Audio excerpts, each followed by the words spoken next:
There's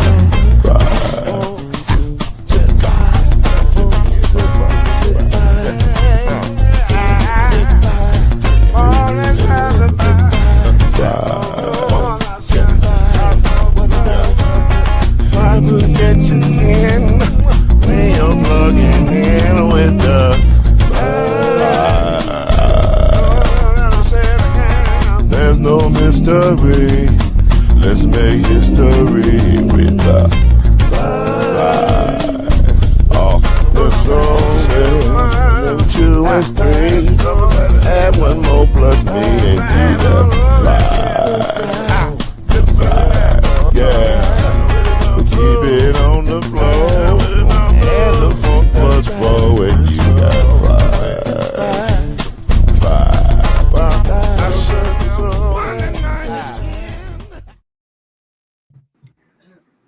Reggie, have you seen the new intro? I have not seen it. That was your first time seeing it? Yeah, I like it. Did we get your likeness and image, your NIL? Hey, man, I'm going to check my mailbox every day. Oh, my goodness. Ladies and gentlemen, we're back. This is the 5. Oh. We got an explosive show tonight. Let's just call it what it is. A lot of topics that don't nobody want to talk about, but it's dominating sports in ways that we haven't seen all summer. They wait till the football season get ready to start to come out with all the foolishness. So here we go. We are here. The operative word is foolishness. Right, it's foolishness. The great Chad Major, the great Byron Lusby, and Mr. Reggie Love is in the building, ladies and gentlemen. We're going to have a good time here tonight. What are we waiting on? Let's jump right in. This is madness at its finest. Let's start with the easiest of the madness. So, after 4 weeks of football, a training camp is going on, and we've landed with a decision. In a true American Idol fashion, the Browns decide to shock everybody and say, forget what you saw on the field. It does not matter. Forget what you heard at the press conference. It does not matter. The starting quarterback. Now, language is important. We've learned this in journalism. Language is important. He said the starting quarterback for week 1 is Deshaun Watson. I listened to it 3 times to make sure I heard it correctly. I said, did he say week 1 or did he say the starting quarterback? He said it's week 1. So that's interesting. We'll add that to the conversation. But here we are. Deshaun has been chosen, but at what cost? And I want to start this by saying, my brother, Reggie Love, said to me for 2 weeks straight, Lloyd, they're not going to start a guy or they're not going to sit a guy who's making $50 million. I said, it is possible that they can sit a guy making $50 million. He said, absolutely not. It's not going to happen. And I think we ended up both being right because they can't sit a guy that's working $50 million, but they will not sit a guy who's making 127 to 131 million. And that's the real problem. They have a dead cap problem. The problem is if they cut him, they owe him $36 million next year. They owe him $46 this year, $36 next year, and $51 in 2028. Meaning that what they did is when he didn't play the 11 games, they shifted the money of the signing bonus to the back end of the contract. In true Browns fashion. And so now here we are. Your thoughts, gentlemen, because we all thought, or at least some of us thought, that on the field at the game, especially this weekend, he was outplayed. And yet, the rhetoric is, we watched all of camp, we watched all of OTAs, and Deshaun's our guy for week 1. Gentlemen, your thoughts. Should we let Reggie Love go first since he had been in a while? Reggie Love. Sure. Well, of course, he Lord just told my opinion for the last few weeks. I knew it was like that. In order for that to really overthrow Shedeur being the number 1 QB, he had to play lights out. There's no ifs and buts about it. It had to be not even close. That's just my opinion. But I even with that, why would you keep Deshaun Watson if you didn't have that in plans in the beginning? Like you came to camp with 4 quarterbacks. Don't forget, you drafted the kid from Arkansas, fifth, Taylor sixth Green. round Taylor last year Green, as well yes. too. So why would you do all that? Why would you keep a guy? I mean, I understand the money now, but still, you have to figure a way out to maybe trade him, see if he can get, some sort of way around this situation. Put your financial managers involved in this and make this thing work if you really wanted him out of here. But there's no way you keep a guy who's making that much money and say he's going to be a backup quarterback week 1. I just can't see that. Byron, you was in the league. Help me out. Just my opinion. Listen to me. This is just my opinion. I don't know, but this is just me thinking. Like, there's no way that's going to happen. You're not going to pay a backup quarterback $50 million. Can you outplay a $50 million contract, Byron? Yes, from everything that I've heard, he did. Byron, He did. I love when we got the around. So you're But saying he did outplay him. Mm-hmm. From everything that I've heard, yes. Okay, all right. Like yeah. But I mean, when the owner says we're paying this dude all his money, right? Mm-hmm. It don't matter what the coach nor the GM say. Yep. So let me quantify exactly what Byron just said for our listeners. To punt this contract off into a cut situation means you're essentially saying we've tied up all of our money for free agents, for any moves that we could possibly make to make this team better for the next 2 years. That's 70 some odd $1 million that we can't spend to make this team better in 2027 or 2028. So while we are getting a break on the quarterback, we don't have to pay him yet. We can't fix anything else. So whatever team we got, that's what we got, plus the newest draft picks. What Byron, isn't that the reason why they restructured that contract in the first place? Because they had to open up money to make moves when he was hurt. So right. So they just kicked the can down the road. Exactly. But the assumption was that hoping he would come back and he would be decent, and he kept getting hurt and he kept looking terrible. Right. Like it was the worst of all worlds that happened. Like he looks awful, and then he can't stay healthy. Yeah, facts. I mean, we've all said it, and we've had discussions in the group chat. We've all came to the conclusion that he shouldn't be starting. Well, he should be starting because he's being paid the most, even though that his performance says otherwise. So, I mean, it's the Browns' way. It's nothing not typical of what the Browns do, make bad decisions. But here's the thing, too. I got to cut him a break a little bit. It just Reggie cuts him a break because he hasn't played in 2 years. So, I mean, what him to be like? Are we expecting him to be Houston, Deshaun Watson? I mean, no. I'm not saying they should start him now. Don't get me wrong, but what do we expect from him if this kid ain't played in 2 years, really? And Reggie, while I agree with that, here's the parallel to what you just said. 3 years ago, 4 years ago, Aaron Rodgers was the MVP of the league. Right. Has he gotten any better in 4 years? Well, here we think Deshaun is only 30 years old. I don't argue with that. I'm saying I'm not saying I'm being.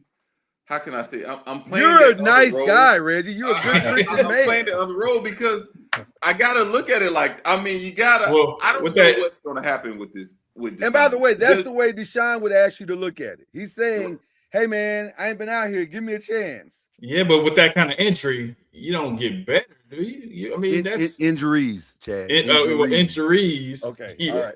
You get worse and when you get older. Being an athlete was part of his game too. So it's all of that. And then my thing is, what if even if he plays well, you're not bringing him back?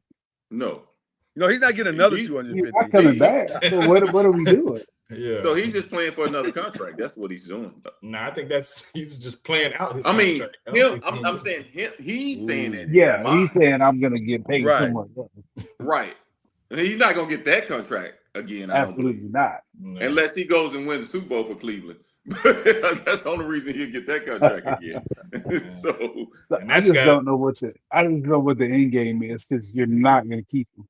You're trying to build you're trying to get a new stadium built. Right. And the fans hate this kid. They don't like him. So why would you, what's the upside in starting this kid? Well, and then the other part is he gave arguably the most uncomfortable press conference I've heard in 10 years. Like, wow. Yeah, read the room, dog. Look, well, he probably didn't think he's going to be the starter. But that may be true, Chad. Now, that may be true. But what was interesting about the statement, or about the initial statement, was, to me, this is just to me, it felt devoid of a clear understanding of the journey that you just took. Like, you only seeing your side of the page. You're saying what you've gone through with the scrutiny of the allegations. You're seeing what you've gone through in rehab and the injuries, and I get that. But the part you ain't seeing is, fam, they're not just booing you because of your play. They're booing you for the totality of the actions that you have done since you got off the plane in Cleveland. Really, even before you got on the plane in Cleveland. Like, it's a lot, bro. It's a lot. He really should be traded to San Francisco. Hey, don't do that. Don't do San Francisco like that. Go ahead, Byron. I think they boo him because he stunk. It has nothing to do with. Well, it could be all of it. Look, they don't. Come on, man. This is football, dog. The Steelers cheer for Ben Roethlisberger. That is so true. What are we talking about? What are we talking about? Why are you bringing up this conversation? Here's the other option. Here's the other option. Let me throw this out here. You know, I'm being Mr. Good Guy today. I'm being you really are coach now. Maybe the coach is saying, "Hey, let me satisfy the owner. Let me throw him out there game one. If he stinks it up really bad, I gotta go to Shador." Maybe that's the thought that he's thinking. I mean, to your point, Reggie, I think that's exactly what he's thinking. I think he's saying we got two games. Right. We got 2 games on the road. I really don't expect him to play well, but this guy needs to see that he's not going to play well. So that when he doesn't play, now, here's the catch-22 of that. When you make this switch, number one, you can't go back. And number two, it's all on you at that point. Because I'm trying to because now you have officially set $131 million on the bench. So what if he goes 2-0? He stays. He stays till he loses. He stays until he stays. I'm playing devil's advocate. Listen, that's the truth, Reggie. He stays until it doesn't work. Okay, and let me whenever ask you a that question. happens, yeah. You say he stays till it doesn't work. Well, if he goes 6-1 and have a game or two are bad, do you switch it or you keep going? See, the lower it goes, the harder it's going to get. Well, I think keep it going, right? It's got to be, but that ain't what's going to happen. We know that. I know that, but the receivers can't catch the ball. Like the receivers can't catch. No, it's a bad team. By the way, somebody hates him. By the way, already in the Cleveland organization, because I think it was on Cleveland's website that I saw this past. It was or either a reporter or somebody on Cleveland's website. They had him throwing a ball today in practice that was so far over the receiver's head. I was like, oh my God, this has the making of one of the great. Now, he did apologize. Before I get to the last part of what I was going to say, he did apologize. I just want to read it's too long to read the whole thing, but one of the quotes that got me, that let me know that Chat GPT still works. He said, moving forward, I just want to focus on football, making sure that I'm putting the best product out there, having the best ability, because I thrive off the energy. I thrive off the energy of the fans. I thrive off the energy of the community. I thrive off all that stuff. And I was like, man, stop. Off the energy. He's not going to get any of that energy in that stadium. Stop AIing your stuff, brother. Just write it yourself. You thrive off that energy on that masseuse table. Hey, now wait a minute. Wait a minute now. That's what got him in trouble, man. He's married now. He's married now. And Kraft and York. His wife is massaging him now. She's a different masseuse. Still a table. But clearly, she's not doing too good because of the way he's playing.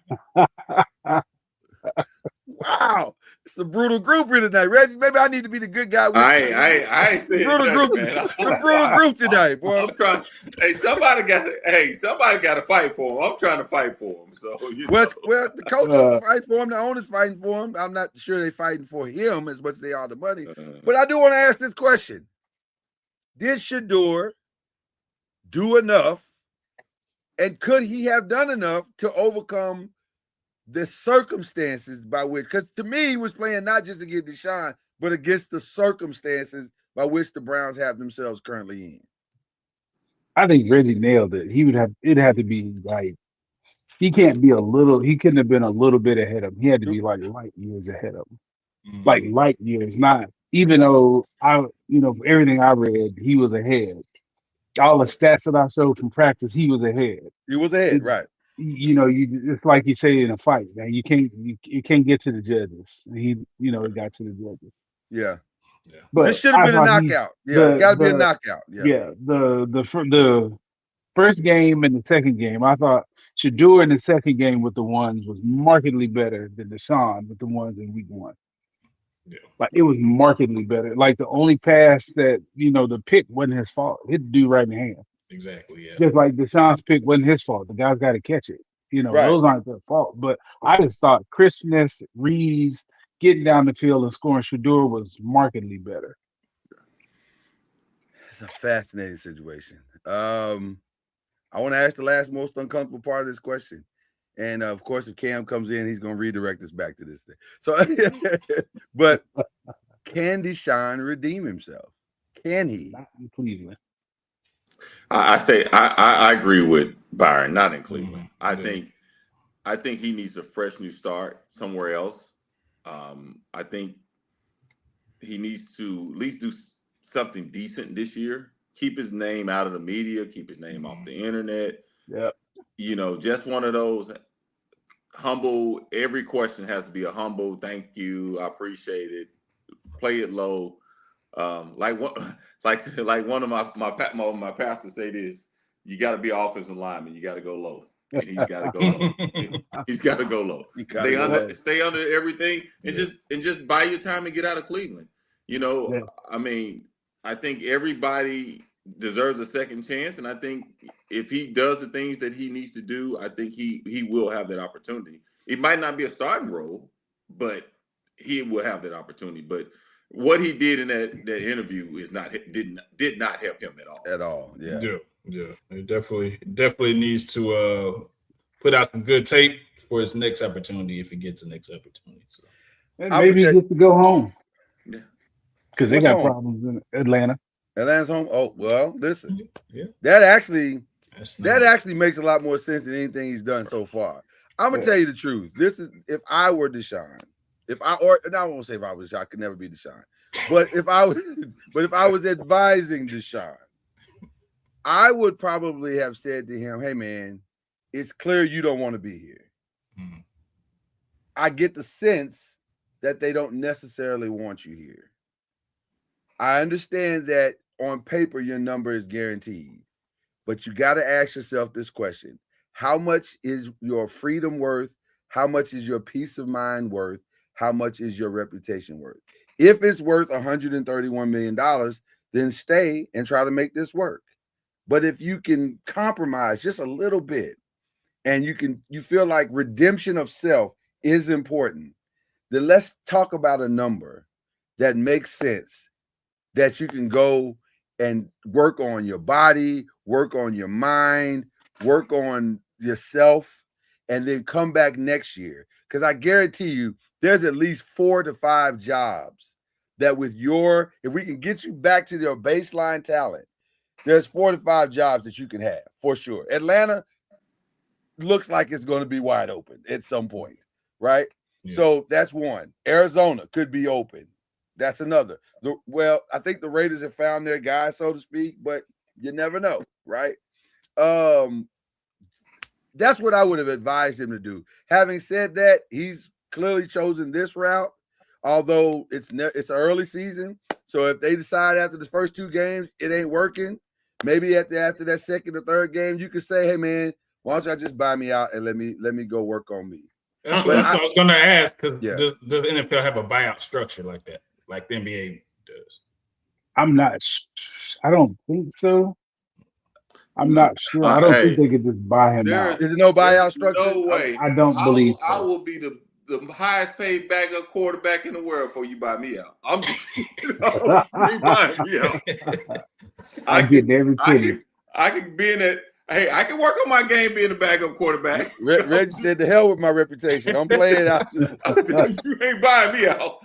I need one. Yeah, I need every penny. Every one. Well, he gonna get it. That's the crazy part about this whole situation. Byron, I'm gonna be the highest paid backup quarterback in the league. Put me third. Matter of fact, put me the third string. And by the way, Reggie, to your point, being a backup this season and never getting another NFL job, but walking away with 131 million is not a bad way to end your career. Oh, but the problem is, let's say for instance, he did become the backup for the rest of the year. Yeah, he will get another shot he will be in 3 or 4 teams, 5 teams will be asking about him. Am I right, Byron? Yep. And if he does, if he changes, like if he's a good backup, a good vet, he's a team guy and all of that stuff, absolutely. And the best part about it seems like he and Shedeur have a decent relationship. To be fair, Shedeur was the first person to defend him after that game. He said, "I'm not here for none of them boos. I don't like it. I don't think it's the right thing to do." Shedeur couldn't have played this better if he tried. Like I think he's done all the right things as much as that were in his control. So crazy situation, but not the craziest situation we've seen this weekend. I present question 2 to you, gentlemen. So the following people have been greenlit to return back to football after they are either cut from their camp or they already have been cut from their camp. Daquan Wright, who was in the Browns camp, ironically was in the Browns camp, was cut 2 days ago, and he's been released, and now he's cleared waivers, and now he will be signing a deal or has signed a deal to play for LSU. Xavier Harris, who I think was in New Orleans camp, I believe. Think so, yeah. I think it was in New Orleans camp. He too will be joining Daquan Wright in LSU. The other 3 players, football players are Wydett Williams and Anthony Hankerson. RJ Lewis, who is a basketball player, he will also be joining LSU to play basketball at LSU, according to the Louisiana court rulings that the judge in the federal case said he could not or would not overrule. So that's the statement as of yesterday. As of today, what has happened is that the Big Ten and the SEC both have stated publicly and said they put in a quote unquote rule that and they said the NFL, the SEC says nobody coming from the NFL, the NBA, or the WNBA can return back to the conference to play. Now, that is a rule that will once again be challenged in court. And 9 times out of 10, the SEC and the Big Ten will probably lose because the language or the official ruling does not support. That's how we got here. It doesn't support them not being able to come back for a 5th year. There's a new, what's the new rules called? 5 and 5, I think it is. So they have technically the right to explore this final year, which brings us to the whole thought process of where we are. How in the world did the NCAA screw this up so bad? Well, this actually wasn't them. The judge screwed that up. They said no from the beginning, and then the judge was like, no, they can go back. So this technically isn't on the NCAA. A lot of them haven't been, what happens is these guys just run to a judge that they got in their pocket and they overrule the NCAA. They have there's no enforcement mechanism with the NCAA. Like when you can't suspend Brandon Sorsby for a year for gambling on his team, That's crazy. well, I mean, so they go to these rogue judges and they just get they get an injunction and then it's over. So while in the big picture, yes, the NCAA screwed up because they should have given them reasonable money back in the '90s, and you wouldn't be in this position with NIL. This particular incident is not really on them. That's on the judge. And I want to say this: it's not really on LSU. I can honestly say this: I don't blame Lane Kiffin. I don't blame LSU for going after the players. It's raggedy. Let's be clear, it's raggedy, but it's within the rules. They're not breaking any rules. Yeah, they're breaking the spirit of the rule. I know too much. I can't get Lane the benefit of the doubt, though. I can't. If he's with it, it's shady. It's shady. Well, listen. You're trying to put the best thing on the field, man. Hey. That dude is as shady as they get. Hey, Byron. No. Of course we know it's shady. I can't. It's Lane Kiffin. When has Lane Kiffin ever done something that wasn't shady? Let's never. Be clear. Right. Come on. But he's trying to put the best product on the field, man. So I mean, but in this the case, absurdity of the statement that the SEC and the Big Ten made a rule that pro players can't play in college. Yeah. That don't even sound right. Like what are we doing? Like you can't retrofit all these rules to everybody. Like if you just can't. Like you got to make a rule from this year forward. I mean, I'm sorry, 2022. I mean, they didn't make the rule in time for you to apply it to you. That's life. I mean, you can't please everybody, and you can't fit everybody in what we do. So I got a question. So if a undrafted player goes to training camp, but he doesn't make the team, does that still make him a quote unquote pro player? Yes, he signed a contract. Yeah, you're not in He's been in the off-season program. I mean, and also, yeah, you've gone through off-season, you've gone through camp, all of that. So yes, you're a pro. But then what you're saying to the kid in your program is you busted your butt all off-season here. You've been through training camp here. And because this dude is coming back, however many kids you bring in, y'all got to go. Right. That's what you said to somebody. Yeah. You got to go because you got to kick somebody off to bring somebody else. Yeah. Because the kid coming back, he ain't paying. He ain't come back for free. Right. He gonna want money and stuff too. And by the way, that part's jacked up too because he'll make more going back to LSU than he would have ever made on his rookie contract. Yeah. That's the NIL, man. That's the power of the NIL right there. Yeah, that's why he want to go back. Yeah. That kid knew he wasn't gonna make the team. That's why he inquired about going back. Yeah. I know people that work in recruiting at other schools. They were getting emails about players in camp saying if he wants to come back, would you be interested? Wow. This was a week ago before any of this broke. Yeah, right. when they just heard that it probably might happen. Wow. They were agents were emailing colleges about kids. That's crazy. Reggie. There goes the word student athlete. I'm just gonna say that.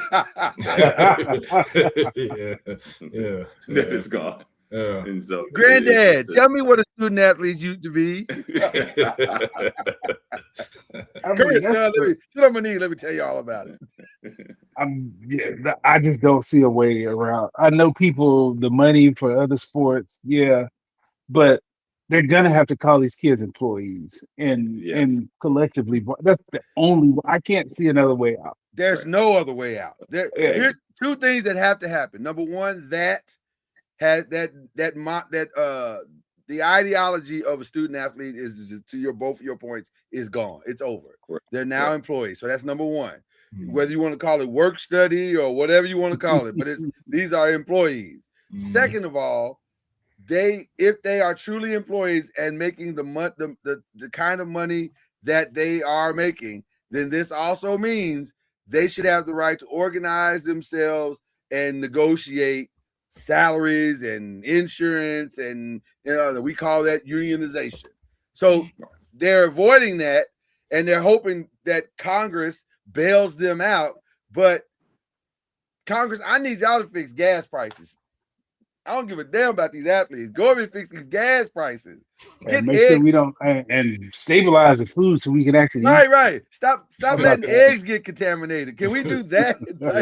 And lettuce. I haven't had a salad in 2 months. So facts. Don't want to die eating salad. That's what I'm talking about. So yeah, this is a crazy situation. I don't know. It don't seem like it's no end in sight either, because they have no answers. Or at least let me say this: they act as though they have no answers.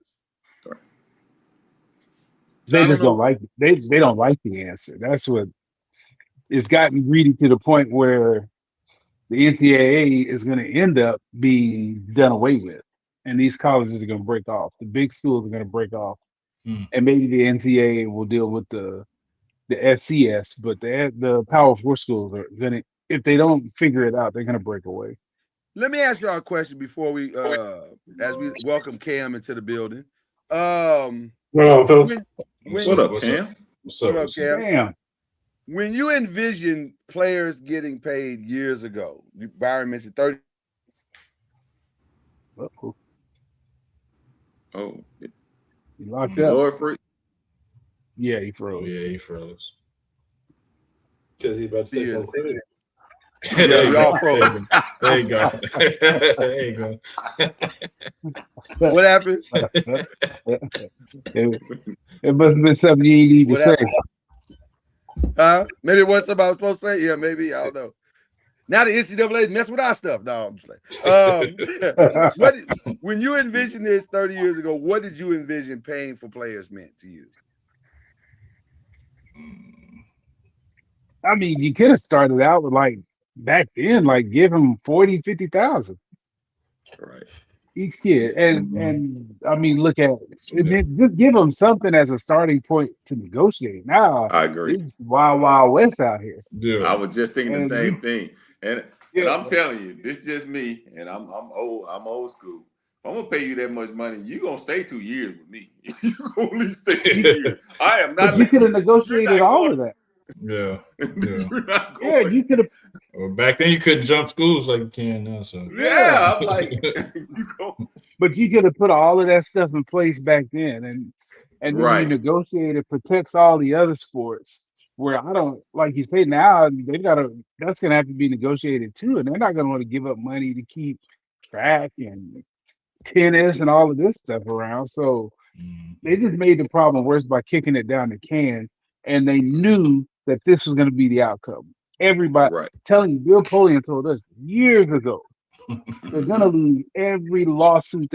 Every time they go in front of the judge, they're going to lose. Right. And they've lost every one of them. Hey, I think we talked about this a few years ago. We knew what was coming, and it's bad out there. The kids are getting the money, but here's the thing: what happened to these kids when they can't throw the ball or bounce this ball no more? What happens to these kids? So you telling me, I know y'all hate. Calipari was somewhat right. I know y'all hate for me to say that. Is like when these kids are making this much money as a student athlete right now. When he leaves, he jumps from school to school to school to school. He doesn't get an education, and things don't work out in that pro career. Now he has to he used to get paid hundreds, millions of dollars, and now he's got to get paid a job just normal salary. How does that kid respond? Money. How does that work out for him? If he didn't, take care of his business with his money, how does this work out for these kids? There's a lot more problems in this whole situation that people not even thinking about. Oh, I mean, these agents are. I mean, some of these advisors and agents that these kids have, it's bad already. I mean, the amount of, like, they're getting 10% of what these kids make, and I'm like, NFL agents don't get that much. And you don't do half as much as an NFL agent does. And some of these kids getting paid money without paying taxes. We ain't gonna even talk about the tax situation. We're not even talk about that. If only we could get Uncle Dennis to help us with some of these backroom deals. I think Uncle Dennis has helped a lot lately. Uncle Dennis got his own problems right now. Yeah. Cam, you're here. I know you had thoughts on question 1. We don't want to move past that because we enjoy the thoughts of Cam.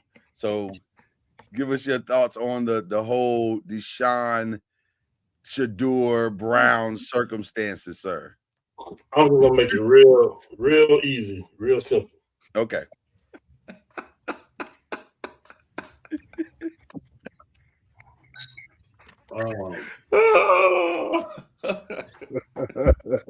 He done brought out a cup or something.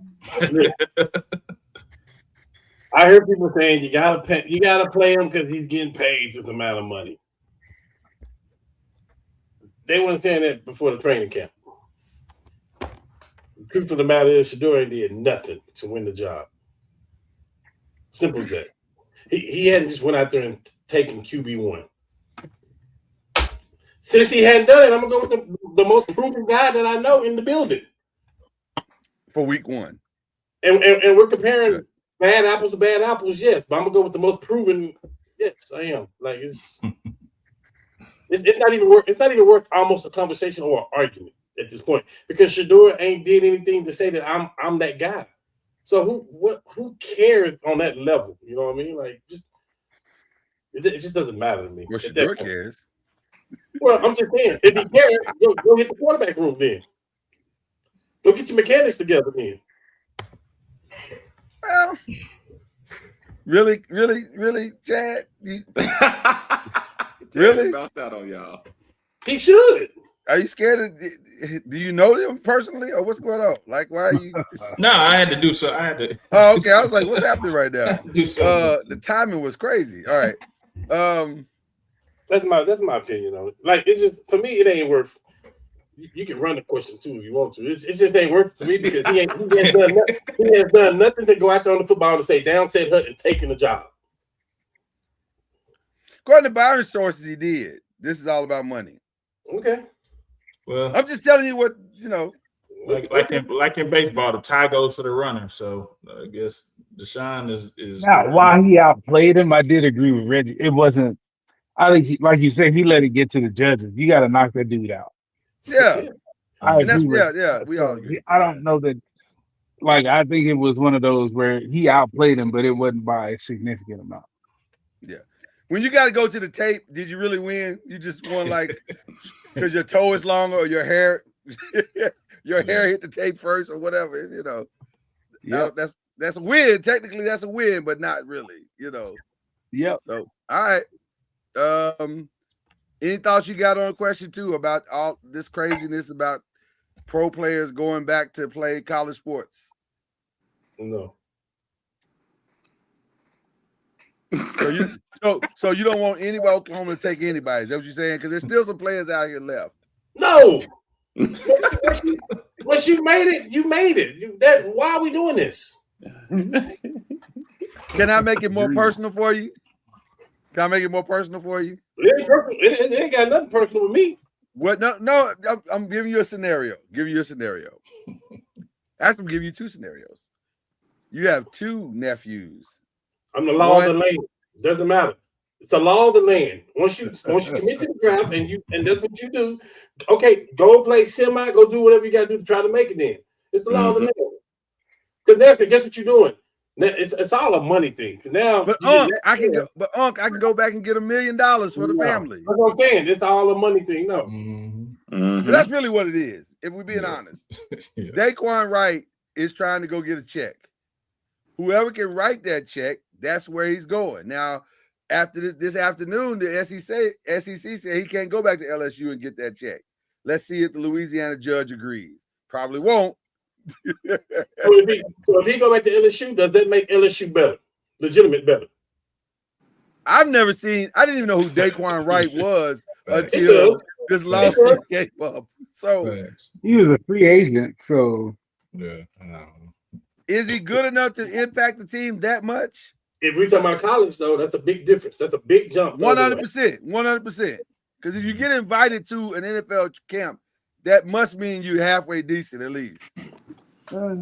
Your agent's just working. Ole Miss had a lot of weapons last year. Jesus. Let's see his college stats. So I got another question. Didn't Trinidad Chambliss get an injunction as well? For another year because they didn't. He was injured 1 year at Wright State. So here's a little different. Okay. Yeah. But he didn't go to the draft and go through the whole process. He didn't go through any of that. Right, he did not go to the draft. Technically, he didn't. Although he's been around a long time, this is like his 19th year. Well, Bo Nix did it too. So Bo Nix did it too. So did Owen Heineke at OU. They counted like him playing one game in lacrosse at Ohio State as a year of playing football. Wow. So I say this is a wild, wild west out here, boy. All right, we shall move on. Speaking of the SEC, they are our review conference this week, and we'll ask a couple of questions in regards to them. Starting with, they have not won a title in a little while. Was it 3 years, 4 years? What was it? It's Georgia, Ohio State, Michigan, and Indiana, right? All 4 years have been Big Ten teams, right? Yeah. Can they finally reclaim the throne this year? Is there an SEC team that can climb back up through the ranks and reclaim the top of the mountain? Yep. Yes. Yeah. And I don't want to talk about it, but yeah. No, we gotta talk about it because we here now. We here. What? Who are you offering as those teams? The national champ. Is Alabama one of those teams? No. No. I said Georgia or Texas. Wait a minute, Alabama's not one of those teams? No. Why not? Did you see how they got stolen drugs against Indiana? I did. It wasn't Okay. pretty. They don't have anybody coming through. If we don't drop a punt, or the running back don't drop a ball, we get ready to run through them too. They're not the same Bama. They're not the same. I think they could be a contender, but they're not the favorite. Is that because of the way college football is now structured, or do they not have the right coach in place? No, I think it's a structure. I don't know. I'm sorry. I just think it's structure because you don't get to get the top 6 of the top 10 players in the country now. It doesn't matter anymore that you got. Well, everybody can pay them now, so Well, not only that. No, that is that. That's exactly what it is. Alabama was paying folks before you could pay them a whole lot of money. No, I got that, but also okay. I'm also in the transfer portal, and I can my transfer 5-star beats your freshman 5-star who has no experience. Like I'm at least 2 years ahead of your 5-star. Because everybody can pay everybody. Right, no, that's what I'm saying. Yeah, we're saying kind of the same thing. Yeah. I'm saying the structure of the whole thing is very, very different. And I'm looking at you, Dabo, when I say that. You can't survive this way. There's no way to survive this way. And if you think for 1 second they're gonna keep you around, Kellen DeBoer and Dabo, you're not going to survive this way, sir. Yeah, you have to quit. You have to quit or adapt. That's all I'm saying. You can listen. They stuck flags in Iwo Jima and they still lost. I'm just saying you can't just keep standing on this hill. You will lose, and you're not gonna make it through this. You're not gonna make it through this. I agree with you guys 1,000%. So Chad, you said Georgia and Texas? Yes. Are your picks? Yes. Okay. Why Georgia? I'm curious. Well, they just have depth. They have depth at their positions as always, and I mean that is a good recipe for success when you have depth at different positions. So I think they'll be out of it. And they probably and you believe in Arch Manning. That's the other reason. Not necessarily Arch, but they have a surrounding team. The defense and offense, they have pretty good position players. So Arch is the question. The looks on the faces of the Actually, people on the ain't the screen. question mark. It's them 5 dots in front of them that are the question mark. They weren't good last year up front blocking at all. I think with the people they brought in, they'll be better. From what my manager is a big Texas fan, so he's saying that they're going to be pretty good up front and the defense. So Their Shout out to recruiting Reggie. class, their recruiting class was ridiculous this year. Yeah, it was. yes. It was. Okay. So Texas is a candidate. Is anybody else? Are the Oklahoma boys going to show up this year? I think Texas is going to win it all this year. You think Texas is going to win it all this year? Yeah. Really? Wow. So you co-sign what you're saying. They got a receiver that's just a grown man over there too. Yeah. Is he pedigree? No. Who am I thinking of that went to Texas as pedigree? It's a quarterback that's Roger Bell's son. Yeah. That's what I thought. Okay, I knew it was somebody that was pedigree that went. Deja Bell. Deja Bell. Gotcha. Mhm. Okay. My boy, my homeboy's son played for them. He on the offensive line too. Turn time. Okay. He's from North Crowd. Nobody mentioned LSU, and they spent $50 million to make this team. 50. 5-0, Reggie. Yeah. And Reggie, you said nobody sits anybody that's paying $50 million. No. $50 million. Nobody sits anybody. $50 million. I said, who y'all got on the team? Chelsea Clinton? No. $50 million is crazy. That is a crazy number. It's only going to go up and up each year, probably. Don't you have to win the national championship if you spend $50 million? You have to be in the conversation. Not this year. They'll give him a year. Yeah. Are you going to be able to keep all those transfers for a year? Yeah. Because I'm sure there's some one and done checks in that $50 million. It's Lane Kiffin. Yeah, they'll keep him. Yeah. Woo, $50 million. Lord have mercy. It's easy to keep him in LSU with money too. Like it's real easy to keep people. They got money. LSU got money. Yeah, they got a whole lot of other stuff that don't. They got a nice booster over there. And they do. Did y'all ever see? If you can't find a book at that store, there's one across town that's just as nice.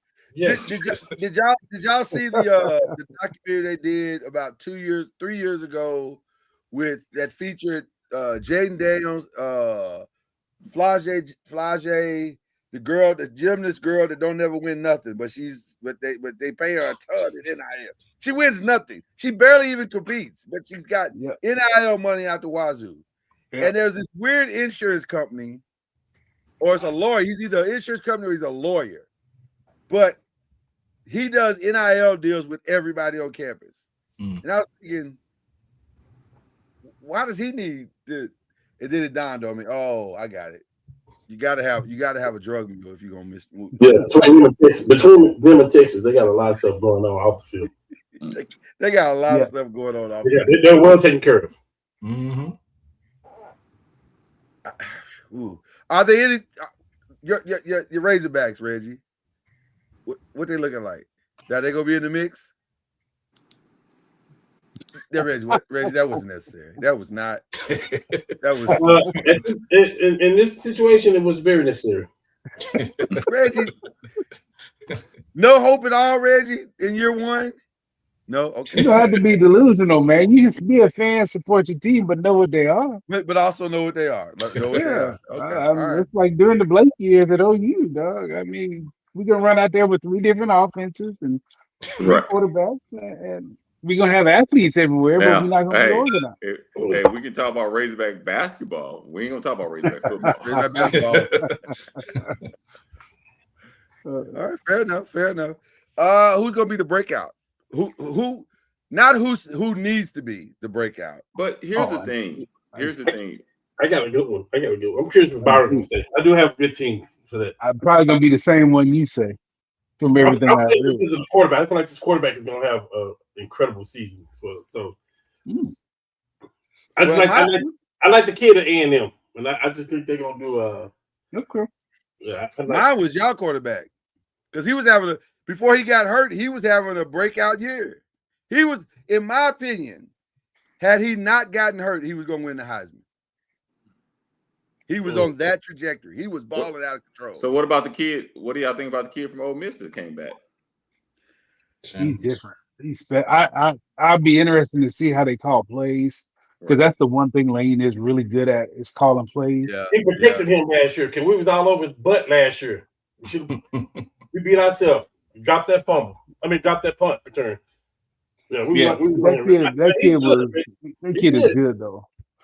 And for Lane not to start the season with that kid, I'm like, bro, what was the other kid doing in practice that you couldn't see this? How good this dude was.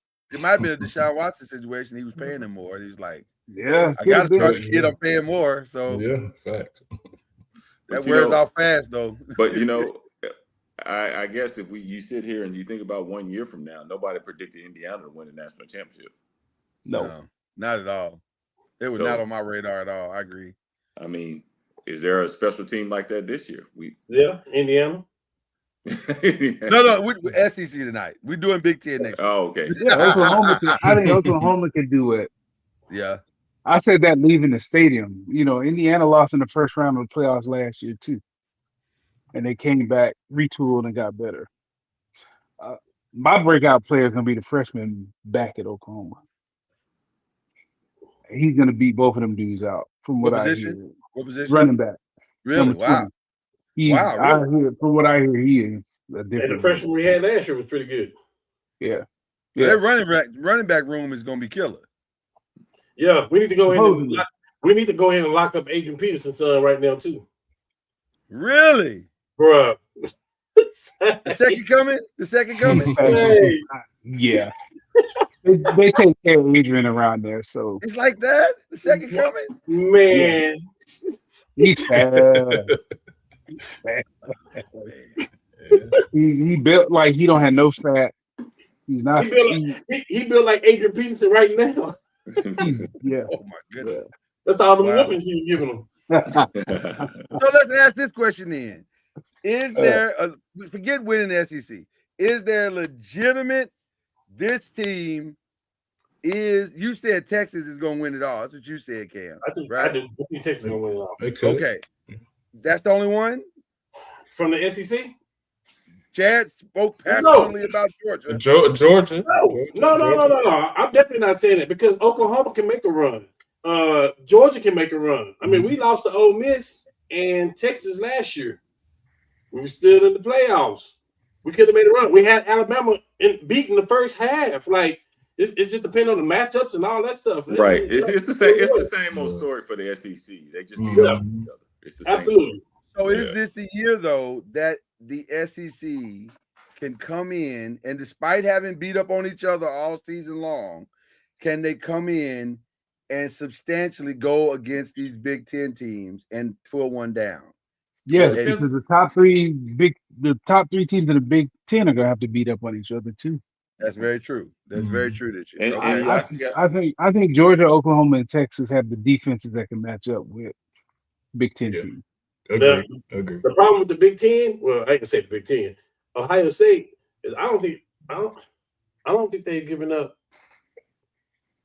like a touchdown. I think they gave up only like 3 touchdowns or something like that in the last 2 years. Something crazy. But to be fair to that statement that you just made, you're 1,000% correct. But the year, I don't remember what the schedule was last year. I think it was a little more competitive last year, but the year before it was awful. The year they won the schedule it is. If you ain't giving up touchdowns at all, I agree, but I'm saying that you would think that would matter, although it didn't in the ultimate aspect of what happened in the end, the year they won the championship. But it's just interesting that their schedule never seems to be like this difficult thing. It just seems to be because the Big Ten is top heavy. Very top heavy. It's not balanced. It's not balanced. Yeah. The Vanderbilts and all of them are trash. So who's gonna play a championship game? The SEC championship game. The winner, OU, Texas, and Georgia. Crazy to me that nobody's saying LSU at all. We don't see it. Well, we don't like they said that in the first year. I mean, I don't. But we don't. The thing is, man, like LSU was rolling last year too. We smacked them. They ain't like. I mean, it ain't like they didn't have a good team before. Kiffin got over there. They got Lane now. Go ahead, Rich. We smack his ass too. Oh no, I'm just saying it's so early. You really don't know sometimes. You just really don't know.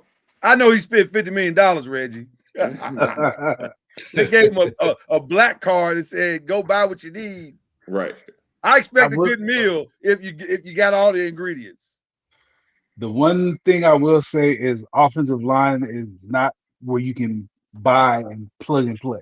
No. That takes development. It's working together. It's learning the calls, learning how to pass, and I mean cohesion. That's the one place where cohesion really matters. We're looking at you, Texas Tech. That's what worried me with Texas and LSU with that. We ain't worried about that. No, because we got 3 freshmen that played last year, so they're gonna grow together. So you're saying learn from Texas Tech last year? You can't buy an offensive line. That's not how it works. You see what happened when they did too, right? And they spent $20 million last year. Yeah, and got stomped out. Yeah, Oregon stomped them out. This is definitely not money well spent. No, I got them. I mean, they won a Big 12 title, which they had never done, but I do think they ran up against that Nike money. Yeah, it's a little different. I do think they'll get about 4 or 5 teams in this year. I think Texas will get in, Georgia will get in, Oklahoma will get in. After that, it's all about the committee, man. I think it's a TV show. A&M will be close. I think it's a TV show, and if there's a way to get Alabama in, they will. It's a TV show. You got to remember that at the end of the day, it's still a TV show.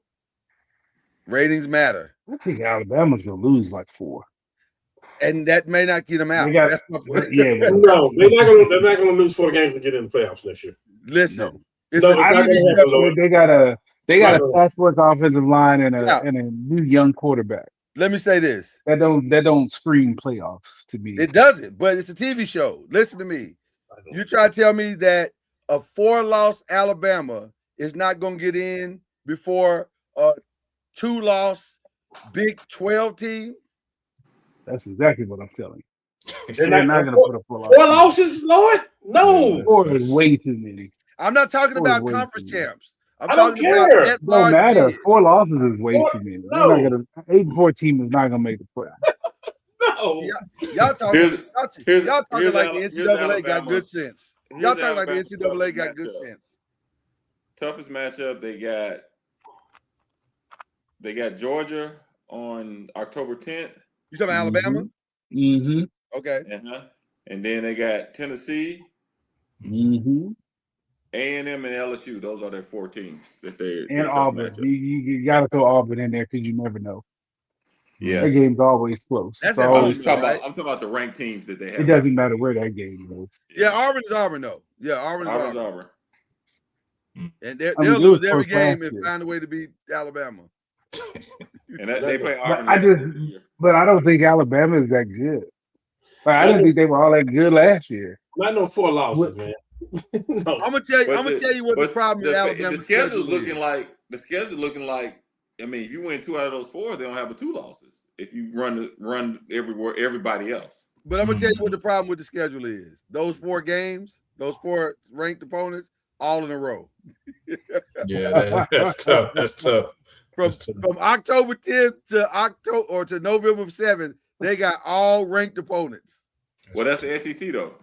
That's a problem. And that's to not spread that out. Would you? I guess you don't know. I don't know if you know. Lord, think about this. If they got 4 losses, think about this. If they got 4 losses in the SEC, if they got 4 losses, that mean they lost to SEC teams too. By the way, that's why I said it's a possibility. Hold on. That means that it may be 4 teams in the SEC that's in front of them. I'm saying those 4 teams. First of all, let's say this: 4 SEC teams, 4 Big 10 teams are getting in. We all agree with that. If they got 1 ACC team, 1 Big 12 team is probably getting in. That's 10 spots, right? No, a 2-loss Big 12 team would get in before a 4-loss. No. Listen, you're not hearing what I'm saying. A Big 12 conference champion is getting in. An ACC conference champion is getting in. That's 10 spots already gone, leaving 2 spots. So who do those 2 spots go? A group of 5 team has to be in it. And a group And of then 5. So really, we're talking about one spot. Notre Dame's gonna get in. Oh, that's right, Notre Dame. Yeah. Because they That's got the only that thing that saves you, exemption. Cam. It's the only thing that saves you. Hey, Lord, I'm going to go out on a limb, and it's really not a limb. Okay. A 3-loss SEC team is probably not getting in. Because if you got 3 losses in the SEC, hold on, if you got 3 losses in the SEC, that means you got maybe 4 or 5 other SEC teams that does not have 3 losses in. That's a good possibility of that. You're not getting in like that. Let there be no confusion on what I'm asking. I don't want Alabama in. No, I'm just saying though. There's no matter of fact. I'm just asking the hard questions. As a matter of fact, in the next 50 years, I don't think a 4-loss team will ever get into the playoff system. if it's this amount of teams that get in, that's just because you're gonna have whatever. Who was in the Big 12 last year? BYU. How many losses they have last year? Well, hold on. Unless, and this is where it gets interesting. The expansion thing goes through, and it's. As I say, if we got this many teams, right, because it looks like the expansion thing is going through 16. I hate that. I hate it. Yeah, well, listen. I hate it. Hey, you might well be. Hey, pretty soon it's gonna be like basketball. Might well throw 64 out there. I was gonna say, aren't we about to go to 76 in basketball? Is that the number? 70 something? I hope not, man. I thought that got approved. Didn't it get approved? Yes, they counted the first 4 in of those games are gonna count as teams in the tournament officially. Right. Like, what are we doing? Like, it's insane. It's like, insane. 12 teams don't have a legit shot at winning the national championship. It might be 4. Right. Oh, I agree, Cam. I agree 100%. But I want to see that crap. You say money makes the world go round. I mean, like the group of 5 team, who wants to see Tulane or Boise State or whoever get hold out? What team was it? What did they put in last year? They got the brakes beat off them. It was Tulane. But and guess what that could have been, Lord? Guess what that could have been, Lord? That could have been another SEC team that probably had 3 losses. That's all I'm saying. And you 100% correct, Byron. You're 100% correct. But every now and then in basketball, you get that one team that wins on the first weekend, and then they get blown out when they play somebody good. Well, it's the same thing. That's what's going to happen. Yeah, you have one team. Every now and then you have a team that plays makes first. Like they win the next game. So let's ask that uncomfortable. Yeah, like a team that hit the portal and got 5. Right, exactly. Yeah. So let's ask that uncomfortable question: Is football looking for their March Madness experience because that draws more people into the ratings? They can't because they can't play that many games in that length of time. Well, but not the amount of games. I'm talking about the David and Goliath element that makes March Madness special. Because that's what makes it special, the upset that you never saw coming. I think it's far closer in football than it is in basketball. Right. The gap is way. Oh, yeah. The physicality. I agree. There's no. Yeah. Like, Tulane was a good team, but they got killed. Right. So, Ole Miss was good, but it's just it's a gap, man. Basketball, you only paying 12. Football, you paying 53. 85. 85. I'm sorry. 85. NFL, yeah. Well, really 53 because you're probably not paying them back end dudes. Right. Right. Yeah. And they're probably paying Arkansas 12 players from Arkansas more than the 60 players they're paying 100% football team. 100%. I guarantee you the University of Louisville is paying their 12 way more than paying the entire team. There's no question. All right, let's get into it. Like I said, this has been a crazy week. Sunday night, I don't even know why I was watching this game, if I'm being honest with you. I don't know what made me watch this game. But I'm watching this game, the Sky versus the Fever. And Natasha Cloud drives down the court, makes a left-hand layup, and then all of a sudden she's barking with somebody on the sideline at a timeout. Turns out it was Enes Kanter Freedom. And Enes Kanter Freedom, Enes Kanter Freedom was very deliberate in what he was planning to do. He showed up at the game wearing a shirt that said women on it. He showed up at the court wearing a shirt that says women on it. He got into a confrontation with Natasha Cloud, and they escorted him out the building. And he said after the game, I think he said something to the fact that he and the trainer, or which is now I guess the GM or something like that, were friends. So they knew Sky owner knew he was coming. I guess he knew he was going to do that or whatever that was, or whatever. But earlier today, the WNBA announced that he and the other guy that said that he was going to enter the WNBA, they were not eligible. Royce White. Yeah. They were not eligible for the WNBA draft. Gentlemen, your thoughts on Enes Kanter and his antics? He's an idiot. Next question. I'm ready to move on. Bingo. I mean, it's a straw man argument. It's a straw man argument. They made up a boogeyman that for a problem that don't exist. Like, move around, dummy. Can I ask a question? If Enes Kanter was even good, would this even be like a conversation? Like he was even halfway decent. He would be in the NBA or overseas somewhere. Okay. Nah, he's an idiot. The commissioner's an idiot because she should have banned him from any WNBA arena immediately. Can we talk about walk that on the court for somebody and you allow that? He should be banned immediately. Can we talk about that for a second? I'm not a fan of Kathy Engelbert. Yeah, I think her days are numbered. I respect you stepping out, Reggie. That's fine. You don't need to be a part of this. I'm not a fan of hers. I feel like she is an awful commissioner. Yep. The fact that they still got people throwing stuff on the court during the games.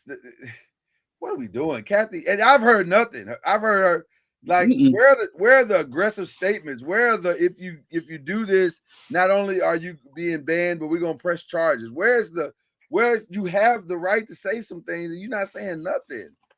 Then you wonder why these girls feel so unprotected. Like, come on, man. What kind of leadership is this? None. That's just my opinion. I agree 100%. Yeah, for sure. So, all right. Let's get to the more positive aspects of the WNBA, which is that the playoffs are just about set, even though they're about to take a 3-week hiatus for why is that? FIBA World Basketball. Oh, okay. And, so they're going to play in the FIBA World Basketball Championships. Gotcha. But right now we got the Lynx and the Wings at the 1 and 8 seeds, and barring some changes this weekend, that's probably not going to change much. Valkyries in their second year of existence is the 2 seed, and they will take on the Mystics. The Aces are at the 3rd seed right now, which Aces Liberty sounds like a really good series. But the one that everybody's going to want to see is the 4 and 5 matchup which is the Fever and the Dream. So that'll be interesting to see what happens with that. But that's where we are with the WNBA. All right, gentlemen, you can return as we get into a couple of NBA conversations. Klay Thompson signed with the Miami Heat. Cam is ridiculous. Cam is ridiculous. Klay Thompson signed with the Miami Heat and gave some money back so he could sign with them. I think it was 2 years, $5.6 million that he did the deal. He said he thought he was the perfect fit and it gave him an opportunity to chase a championship. Your thoughts, gentlemen, on Klay Thompson? He get to take his boat.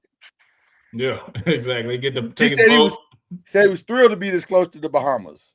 Yeah, and also I think he'll probably play the Ray Allen role, the way Ray Allen was with the Heat. I think he'll slide into that role. And the thing is, he doesn't move like Ray Allen at this time of his career. He doesn't have the fluidity. Y'all know what I'm saying? The movement that he has. Fluidity. You got it. You get it right there. Yeah, he doesn't have it like. Well, he's not Ray Allen, but something like that. Yeah, I think he made that move exactly what he's trying to do. He's trying to win a championship because you're not going to win it in Dallas. Dallas is still kind of reinventing themselves right now. They're trying to build. So yeah, I mean, but I They don't don't know know. what the hell they're doing. What's that? They don't know what the hell they're doing. Who, Dallas? Well, you got a new GM, so You paid PJ Marshall all this money. Najee Marshall. You already on the hook with PJ. You need to trade Kyrie and get what you can get for Kyrie and start over and build between him and guard and Cooper. I've been saying that since I know beginning one thing. of the summer. I know one thing. That coach pulled another move like he pulled this draft and drafted the wrong Michigan player. He drafted the wrong Michigan player. I don't know what he was thinking. Yes, he grabbed. I think he did. Yeah, he should have drafted the one that went Yaxell and Cooper would have been way better than the other kid that he drafted. That kid wasn't even. I didn't understand it at all. What's that? That kid wasn't even the best Michigan player. Right. And then he wasn't. I'm like, what was that? When he drafted him, I'm like, because I think I was talking to you, Lord. I was like, what? We were on the phone together. Yeah. Yeah. So maybe, hey, he knows something we don't know. But right now, I don't know that. Wow. I mean, I don't know that was bad, but okay. What'd you say? It's not bad, but it's not good. It's not great. It's like it's just something you did. And so, okay, you got him. And now he's going to play right now. He's going to play behind Daniel Gafford and behind Derek Lively. He's not going to see the court anytime soon. So whatever center they got anyway was going to do that. Well, but Yaxell could have moved into the starting lineup. Whatever center they got was going to be behind Gafford and Lively. Period. Here's the thing. What you say about the money, Reggie? Okay. That ain't a bad move. You don't think it was a bad draft? It was a bad draft. No, I agree. We'll see. Yeah, it's an awful draft. To me, you got the same player. I mean, you just got a role player, a pick role player, the defensive player. That other kid, he's giving it to you on both ends. Just my opinion. He's giving it to you on both ends of the court. That kid that they drafted, I can't think of his name. He needs more. He's Morris Johnson. Morris Johnson. You know that's Chad's team, so he know all them jokers. Oh, talking about the Mavericks? No. Wow. Reggie. Reggie. I thought we was cool. I see you did that, Reggie. That was good. I was looking at my lie meter here, and it says no lies detected. No lies detected. The Kyrie thing is the thing that's shocking more than anything. Like, with all due respect to Kyrie, one of the greatest point guards ever, but what are we doing? Why are you jamming up your whole franchise with one contract? We did it. Until we didn't. And now we're done with that. Several people have asked me, what was it like having LeBron on your team? And my answer is always the same. It's a lot. Yeah. It's a lot. It's a lot. Can I buy? It's can I buy a Birkin bag? Oh, okay. Can I get this? Okay. Can I have a Westbrook? Yeah, I guess. I don't know how that helps us, but okay. Can I get a Carmelo Anthony? Sure, why not? Can I get? It's a lot, brother. It's a lot, man. You know what you get when you get them, though. Yeah, you do. You listen. You knew that when you picked it up from the airport, when you flew out. I take all that plus the ring. He brought a championship to the city, man. I'm not saying you're not gonna have a good time. I'm saying it's a lot. Well, with a player like that, yeah, I mean, it's a lot. It's gonna be. It's a lot. So, nobody's excited about Clay. Still got a son there. He's listening. Shout out to Bronny. You gotta make that face. You know I said that. That's unnecessary, Cam. You know I said that for Cam. It's unnecessary, Cam. That's so Clay don't move the needle for nobody. No. That doesn't make them equal with the 76ers? No. Or the Knicks? Who? The Heat with Clay going to Miami. No. Oh, okay. No. Those other teams you named, they got depth too. Mm-hmm. Yeah. All right. And they started just better too. Yeah. The other move that's happening, it's been happening all summer. I don't know why it's taking so long, but it appears that we are finally getting closer to Kuminga to the Lakers. It was taking too long. They're trying to maximize what Atlanta gets back, and it looks like it's going to end up being a 3-team deal. They're trying to get the Bulls involved or another team period involved, which I don't know why you need that for Kuminga, because it's about the money, Lloyd. It's about the money. Yeah, but how much money is it? Isn't it like 17 million? It's not even that much. It's like what do we? I don't know. That's it. That'll be a good pickup for you guys. It'd be a great pickup, but also I'm a little concerned at how it's starting. I don't like when things start in a weird way, and this is starting in a weird way. Denzel said it best. We could have got this done 8 weeks ago. Yeah. Denzel said it best. Gotta leave here with something, man. Gotta leave here with something. So. Well, some of this is on the Lakers though, because they got so many players on the roster, they got to move people. Yes, right. You know what I mean? So I get that part, and then the other part is Kuminga. There's nothing that anybody can do with Kuminga if he thinks this is his value. So now that he see what his value is, now we can move. But I don't blame him for waiting and trying to see what his value is. I don't, you know. And by the way, Jaden Hardy's going out for sure. How the sale went through on the Lakers? Huh? Sale went through on the Lakers? Not yet. Yeah, no. We didn't hear what Cam's thoughts about that last week. We didn't hear what he thought about that.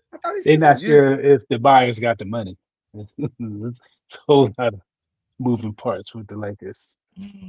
Wow. Say what now? They're not sure that the buyers have the money to buy them. Yikes. His cash app ain't cleared. Jared Kushner's cash app ain't cleared yet. So we evidently don't know.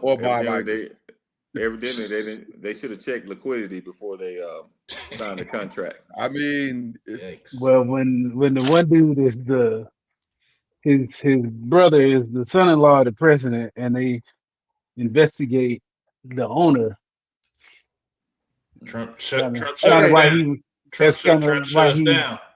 Yeah, that's why he went, kind of like a pawn shop. Like, what can I get for the Lakers? Well, the way I heard it was I need some money now. The way I heard it was Bob Iger, the way his checking and savings work is that he got to move some money from his savings over to his checkings, and then it takes like 4 or 5 days for it to clear, or 4 or 5 weeks for it to clear, and or 4 or 5 months for it to clear because it's 60 or 12 billion. So it's gonna take some time. So it's a lot of money, man. In the meantime, Jenny, you up? Man, I'm surprised the equity value went up in what, 2 years? That much? Not even 2 years. 1 year. Yeah. Wow. Went up $2 billion. 2.5. Flip my Lakers. That's what I'm gonna come out with a show. Flip my Lakers. That show would do well, apparently. It's part of Hollywood. Y'all talk amongst yourselves. Yeah, that's. So, what was the question last week about that? No, we just reacting to it. How the sale being so fast and just the thoughts of it. That's a lot of teams go through not the sale of the team, but like a lot of moving parts of the team. But when you the Cowboys and you the Lakers and you the Yankees and you on the big stage like that, you get the publicity with it. There's a lot of teams that do stuff like this, but it ain't worth. I ain't gonna say it ain't worth talking about, but they're not media stream like that. Like, you know what I mean? Like, they're not on the big stage. So the Rams, the Rams are doing something like that. The Dodgers, but the Florida Marlins do it. Who cares? So on the business aspect of things, I know they have to do some sort of valuation for that to happen. But so a $2.5 billion increase in 1 year. I mean, I'm trying to figure that out. Like, I would love whoever did the valuation on that to make that happen. That is interesting. I'm hoping this don't turn into a whole nother thing, because this is weird. What? This whole thing is weird. Look at Brian. Do I make sense when I say that, Byron? 100%, Reggie. That's what I'm saying. It's weird. How you first of all, how you buy a franchise on a Tuesday and sell it on a Friday? Right. If you make that much money, you do it. No, you don't. Not for billions of dollars. No, you don't. Can cash in. How come it wasn't put up for sale? In less than a year, you can't. And it wasn't put up for sale anyway. They just came up with buyers. Right. It was never announced that the Lakers were up for sale or nothing. It was just like they're gonna buy the Lakers. At the end of the day, if they were worth 12, then that means they were worth 15. At the end of the day, we're not talking about 100,000. We're not talking about 500,000. We're not talking about $1 million. We're talking about $2 billion. If I can turn a profit on $2 billion, I'm gonna do it. You're not listening to what I'm saying. If they're worth 12 and a half, that means they're worth 15 on an open market. Why not take it to an open market? If this is a real sale, then why not take it to an open market and get all that you can get in value? There's something that ain't quite right. They got some explaining to do. $2 billion is great. I'm taking it. Well, the Lakers used to doing them closed door deals and trades, so that's why they didn't take it to the open market. Trades is one thing. He's selling under off your franchise is a whole money. He under investigation. He need money. So instead of taking I'm taking the deal to a car shop, I'm gonna take the Lakers to this pawn shop. Well, let's be clear. Everybody's taking the deal. It's $12.5 billion. Yeah. That's not the point of the story. The point of the story is, how are you getting away with this? Ain't nothing illegal about it, by selling the team. Well, publicly, there's nothing illegal about it. There's nothing illegal about selling the team at all. Like I said, publicly, there's nothing illegal about it. But I follow the money. Let's see where the money lands. Because they just happen to find $12.5 billion. Even if the money land over here, there's still nothing illegal about selling, though. That part is nothing illegal about it. Well, he ain't sold it yet. So let's see where this goes. Let's see where this goes. Listen, this is the franchise that we both love. So I hope it's all on the up and up. But boy, this seems crazy. Overnight. What's crazy is that Reg, you like you found something. Is that Chris Paul name got mentioned? Who, me? Well, we talked about that a little bit last week. Yeah, we don't have to talk about it this week. Reggie, no, we got to. Reggie, at the end of all this, one of Bob Iger's besties is Chris Paul. Yeah, I heard. You told me about that. Yeah. Trash. He might come out of retirement. To do what? Cam, I don't know why you hate on the next Laker GM. I don't know why you're doing that. Because he trash. Oh, no. He might not be trash as a GM. Don't worry about it. He probably get hurt as a GM too. You know what? That was unnecessary. That was unnecessary. Yeah, he'll break his hand and can't sign a deal at the last minute. Wow. Stop it. Stop the it. hate that's Stop going on in it. this room right now. Trash Oh about my here, goodness. Ain't no hate. It's a little bit of hate. A little bit. That's what you see in Chris Paul. I don't know what it is. He's a smart guy. At this point, though.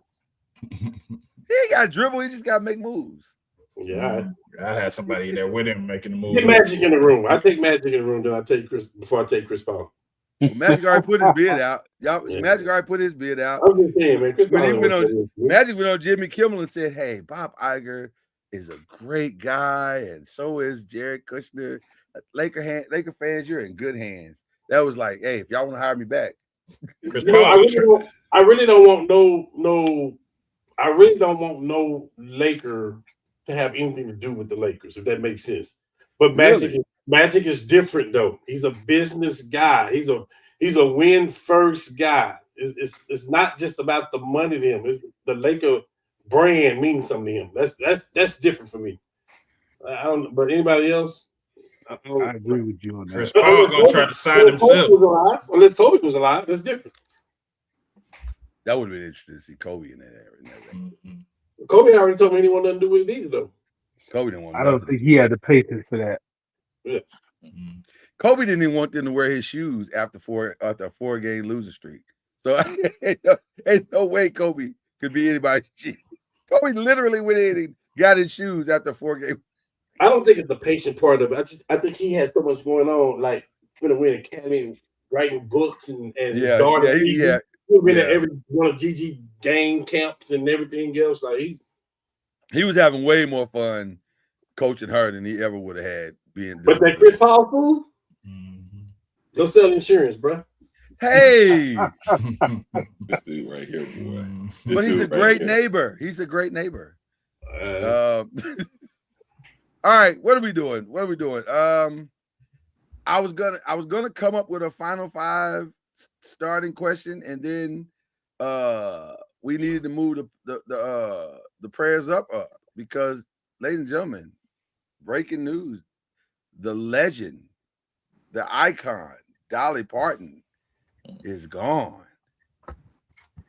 That was a shocker. I ain't gonna hold you. That was a shock. I knew she had been sick and going back and forth with her health, but gone is wild. Yeah. Quiet as kept, Dolly Parton is about as black friendly as they come. Dolly Parton did a lot. If you go back and read the history, Dolly Parton did a lot of stuff to fight for black people, for rights and for equity and equality and stuff. She really, really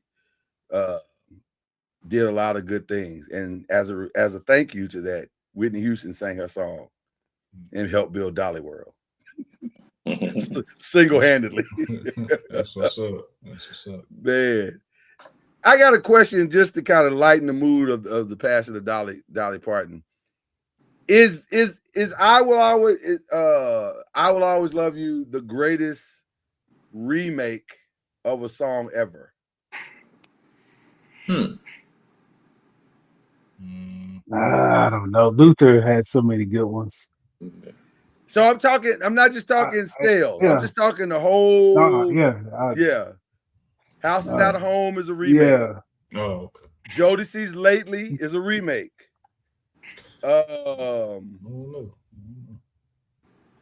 Most underrated remake is Ribbon in the Sky by Intro. Yeah. That was a better remake. That was a good one. It was. Yeah. That fired me. That was very fire, especially the end, the way they flipped it in the end. That was really Otis cool. Redding sitting on Docker Bay? Wasn't that a remake? Technically, that was a remake. Technically, yeah. Technically, now don't nobody remember the original, but technically that was. Yeah. Right. That was a remake. Killing Me Softly is a remake. Yeah. Lauryn Hill's Killing Me Softly. Trying to think of some others that were. I can't think of any. I guess technically nothing compares to You as a remake. Sinead O'Connor's is a remake. That's Prince's original song, Chad. Gotcha. Prince wrote it and she did it, yeah. Gotcha. Yeah. I didn't know it. I can't think of any other great, like amazing remake. I don't think any of them made the money that I Will Always Love You made, for sure. No. Yeah. Yeah. That's okay. All right. That's pretty. Were you guys Dolly Parton fans? Yeah. I mean, you know, man, it's 9 to 5 movie. It's funny. The movie. I think I was young. I was a kid with The Best Little Whorehouse in Texas. I was thinking this. and my mama and they would let me watch it because it was just so like. Hey man. Out of there, my mom would let me watch that movie. Reggie, full disclosure, when she passed, the first thing I thought about was Best Little Whorehouse in Texas. I said, "Oh man, that was my first crush." Like, oh goodness, I ain't never seen it. Was that Burt Reynolds? That was Burt Reynolds. Burt Reynolds and I forget all the people that was in it, but Burt and her were like the two main names. Yeah. But yes, Best Little Whorehouse in Texas. Chad, we was barely born when that movie came out. Like, you weren't even born. Let me be very clear. Under no circumstances should I have been watching that movie. Yeah, exactly. Yeah. I was. She's like, "No, you ain't watching that." And yet I've seen that movie probably 15 times, easy. I just remember that 9 to 5. Is that what it was? 9 to 5 was a good one. Yeah. Yep. Cam, were you a Dolly Parton fan? No, not really. You ain't like Dolly? I didn't have nothing against her, but Jolene. Oh, good. Hey, didn't she do something with she was Cowboys cheerleading a couple of years ago? Yeah, it was a couple of years. She did the halftime show. She did the halftime show, yeah. You ain't like Islands in the Stream with Kenny Rogers? Islands in the stream, Cam. That is what we are. Okay. You know what, Cam? Just throw a wet blanket on a good party. You have me here for my brutal honesty. You don't want me to change that. You're right. You're right. Chad, Best Little Whorehouse in Texas came out in 1982. 9 to 5 came out in 1980. Oh yeah, I was good 1 year old. Yeah, I guess, how did you see 9 to 5 first? No. Okay, if that one don't move you, maybe the other prayers up will move you. Eddie Kane Jr. is gone. Yeah. Can't nobody sing like Eddie Like Kane. Eddie Kane. Nights like this. Yeah. Yes. Raindrops. Michael Wright, the great Michael Wright, passed on from this earth, man. That was an iconic role, man. Everything about that role. You know what's funny? I saw 5 Heartbeats by complete accident. Really? Yes. Wow. I went to the theater with a group of friends, and we went to go see New Jack City for the 7 o'clock showing, and it was sold out. So we bought the 9 o'clock showing, and the lady said, well, we still got some seats in 5 Heartbeats. We was like, 5 Heartbeats? What is that? We didn't even know what it was. Wow. And so we bought the tickets and went and saw it and was like, oh my God, this is incredible. Right. So, Hey, go ahead. So 2 good movies that day. Yeah, 2 good movies that day. Yeah. I didn't want to cut y'all, Lord. I remember that scene. You remember the scene when they was on stage and they were getting booed? He took over the piano. He pushed that boy out the piano. Yeah. Yeah. And then he said, Duck, y'all, let's do it like we did the tunnel. And old girl who was supposed to be setting her up, right, was supposed to be booing him. She all like this in her chair. Yeah. Hey, everybody wanted to be Eddie Kane in that moment. They was like, dang, it's like that. Mama started standing up. Yeah. Eddie Kane Jr. Oh man. Yeah. You know what was funny about his character? He was brilliant and flawed at the highest levels on both.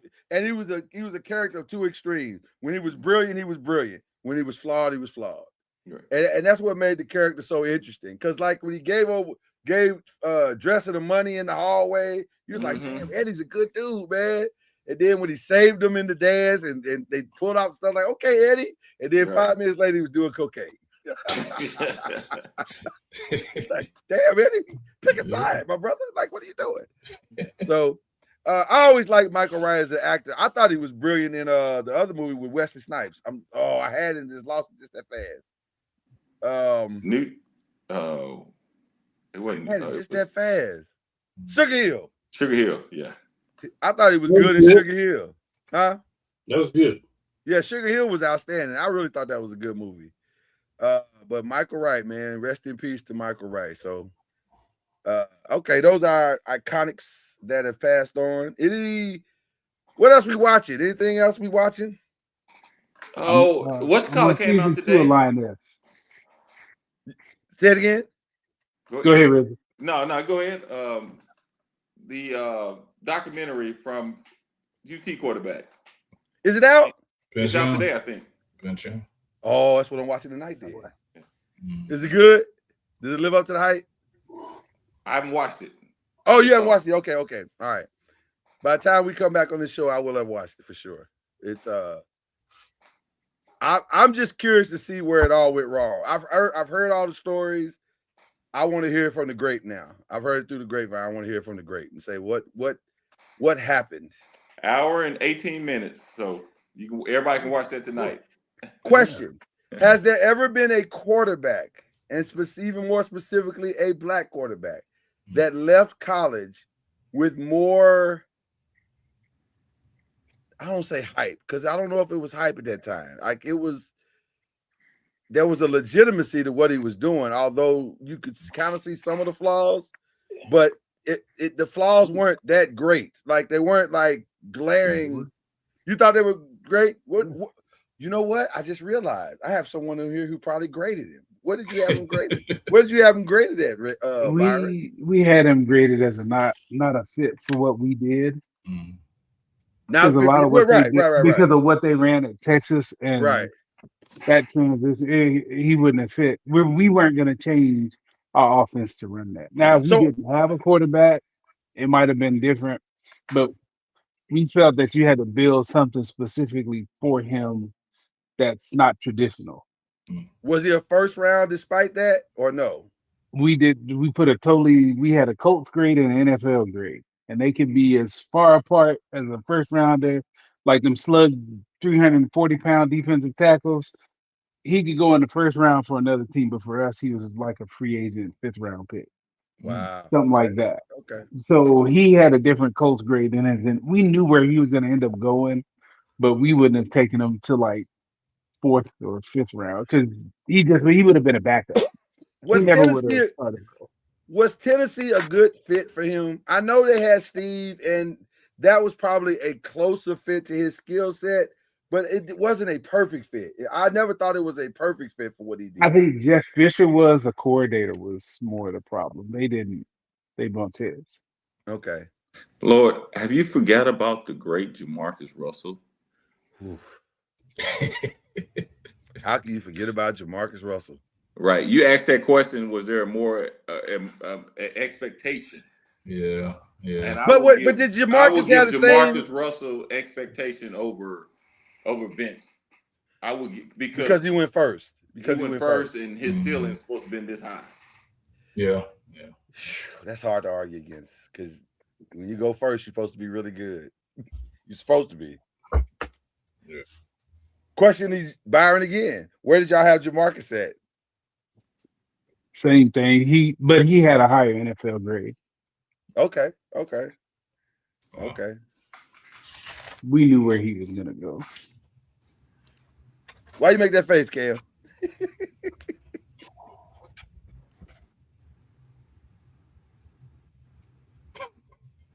Were you a Vince guy, Cam? Well, obviously not because you're OU guy, but I'm saying, did you appreciate Vince's skill set? I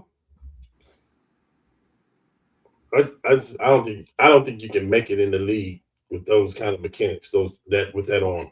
I mean, you can be a great college player, a Tim Tebow. You can be that, but not in the league. I mean, now did I like him? No. I mean, we playing against them. We the rivalry, right? Yeah. But once they leave, though, I don't have a problem with these players. Right. We had Sam Ellinger on the roster. You know what I mean? I don't have an issue with it, but he's not gonna make it like that. I hear people all the time. I got a homeboy that talking about Brandon talking about that Fisher or somebody ruined Vince's career. No, Vince shouldn't even been in the league with that old broke arm.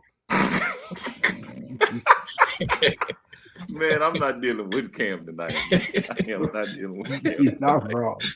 Like there's a difference. There's a big difference between him, Jamarcus, and like Cam Newton. Yeah. They're totally, even though they run around and they're athletic quarterbacks, they had different throwing skills. Cam was the real thing all the way around. So was Jamarcus talent wise. Like their throwing talent is different than Vince's. Vince I mean, do anybody on here think that Vince had good mechanics? No, not at all. Not anybody with sight. Well, you're not gonna make it on an elite team as a quarterback with a coach with that. Well, that's why I said Tennessee wasn't a good fit because Steve McNair could throw the ball. Yeah, but he could actually throw the ball. Our game plan with Steve McNair wasn't take away one and spy him. That wouldn't work with Steve because Steve could get 2 and 3. Yeah. Vince couldn't. I mean, Vince single-handedly won the national championship with his legs. Yeah, literally. He made throws, but he made throws that a receiver could have go get the ball. It could have been overthrown, and the receiver was fast and would get the ball and all that stuff. But at the end of the day, he made plays with his legs. But that player, Michael Vick, had to throw the ball. He had to be able to throw the ball. You know what I mean? Like, now that's over the ball game right there. He was doing it on the run. Yeah. All right. Well, so Vince is up to watch this weekend. You said Lioness, Byron. You into it? I'm on season 2 now. I'm about to start. Okay. I'm starting this week. When's the last season out? Is it? It's out. It's out right now. It's out. Season 3 started. We about 4 episodes in. It's so good. It's so good. I'm at the one where the senator got kidnapped in Mexico and they brought her back. That's the last one. Check it out. They actually filmed. They filmed last season. They filmed somewhere right down the street from my house. That's right down the street from your house. Yeah. Taylor Sheridan is out here killing it, man. I'm sorry, but the dude is in the zone right now. Me and wife are starting next week. She's gonna hold off on the last season to start with me because I've never seen it. She's seen it. So you've never seen any episode? I never seen it either. Okay, then you definitely need to start from 1 because if you go to start, you're not gonna know what the heck is going on. It's 3 out. It's 3 seasons. They're on the 3rd season right now. They're on the 3rd season. Yeah. Okay. I need to ask a The end of season 1 was crazy. That was. Season 1 was insane. It was absolutely insane. Yeah. I did ask a crazy question. This is a crazy question because I found myself this weekend while I was working binge watching some old Family Matter episodes, which is a crazy thing to do. But I'm watching. No. Don't leave the screen. This is a real question because if you've seen Family Matters and what the boy did, the boy named Steve Urkel or AKA Jaleel White, his real name. Was that buffoonery or brilliance? Because go back and look at what he did, especially because I watched all the Stefan. No, Byron, see, you prejudge it, Byron. Go back and watch the Stefan Urkel episode, just those. And the difference he made between Stefan Urkel and Steve Urkel. They low-key kind of brilliant. Because those are 2 different characters. Guarantee you what I'm not gonna watch. Oh, why are you hating on Jaleel? I'm not hating, but I know I ain't want to watch it in real time. Sounds like I'm still not gonna go back and watch it. Sounds like hating me. You don't want to laugh? You don't want to have a good time? I didn't laugh when I saw it live the first time. Really? I like the buffoonery. I'm going to go with Byron on this one. Y'all have no guilty pleasure shows that y'all watch and you're like, I just watched this because it's stupid. That ain't it. Okay, then what is your guilty pleasure show? Love Island. That'd be about the. That is that's wait, hold on. You don't want to watch you watch Love Island, but you won't watch Family Matters.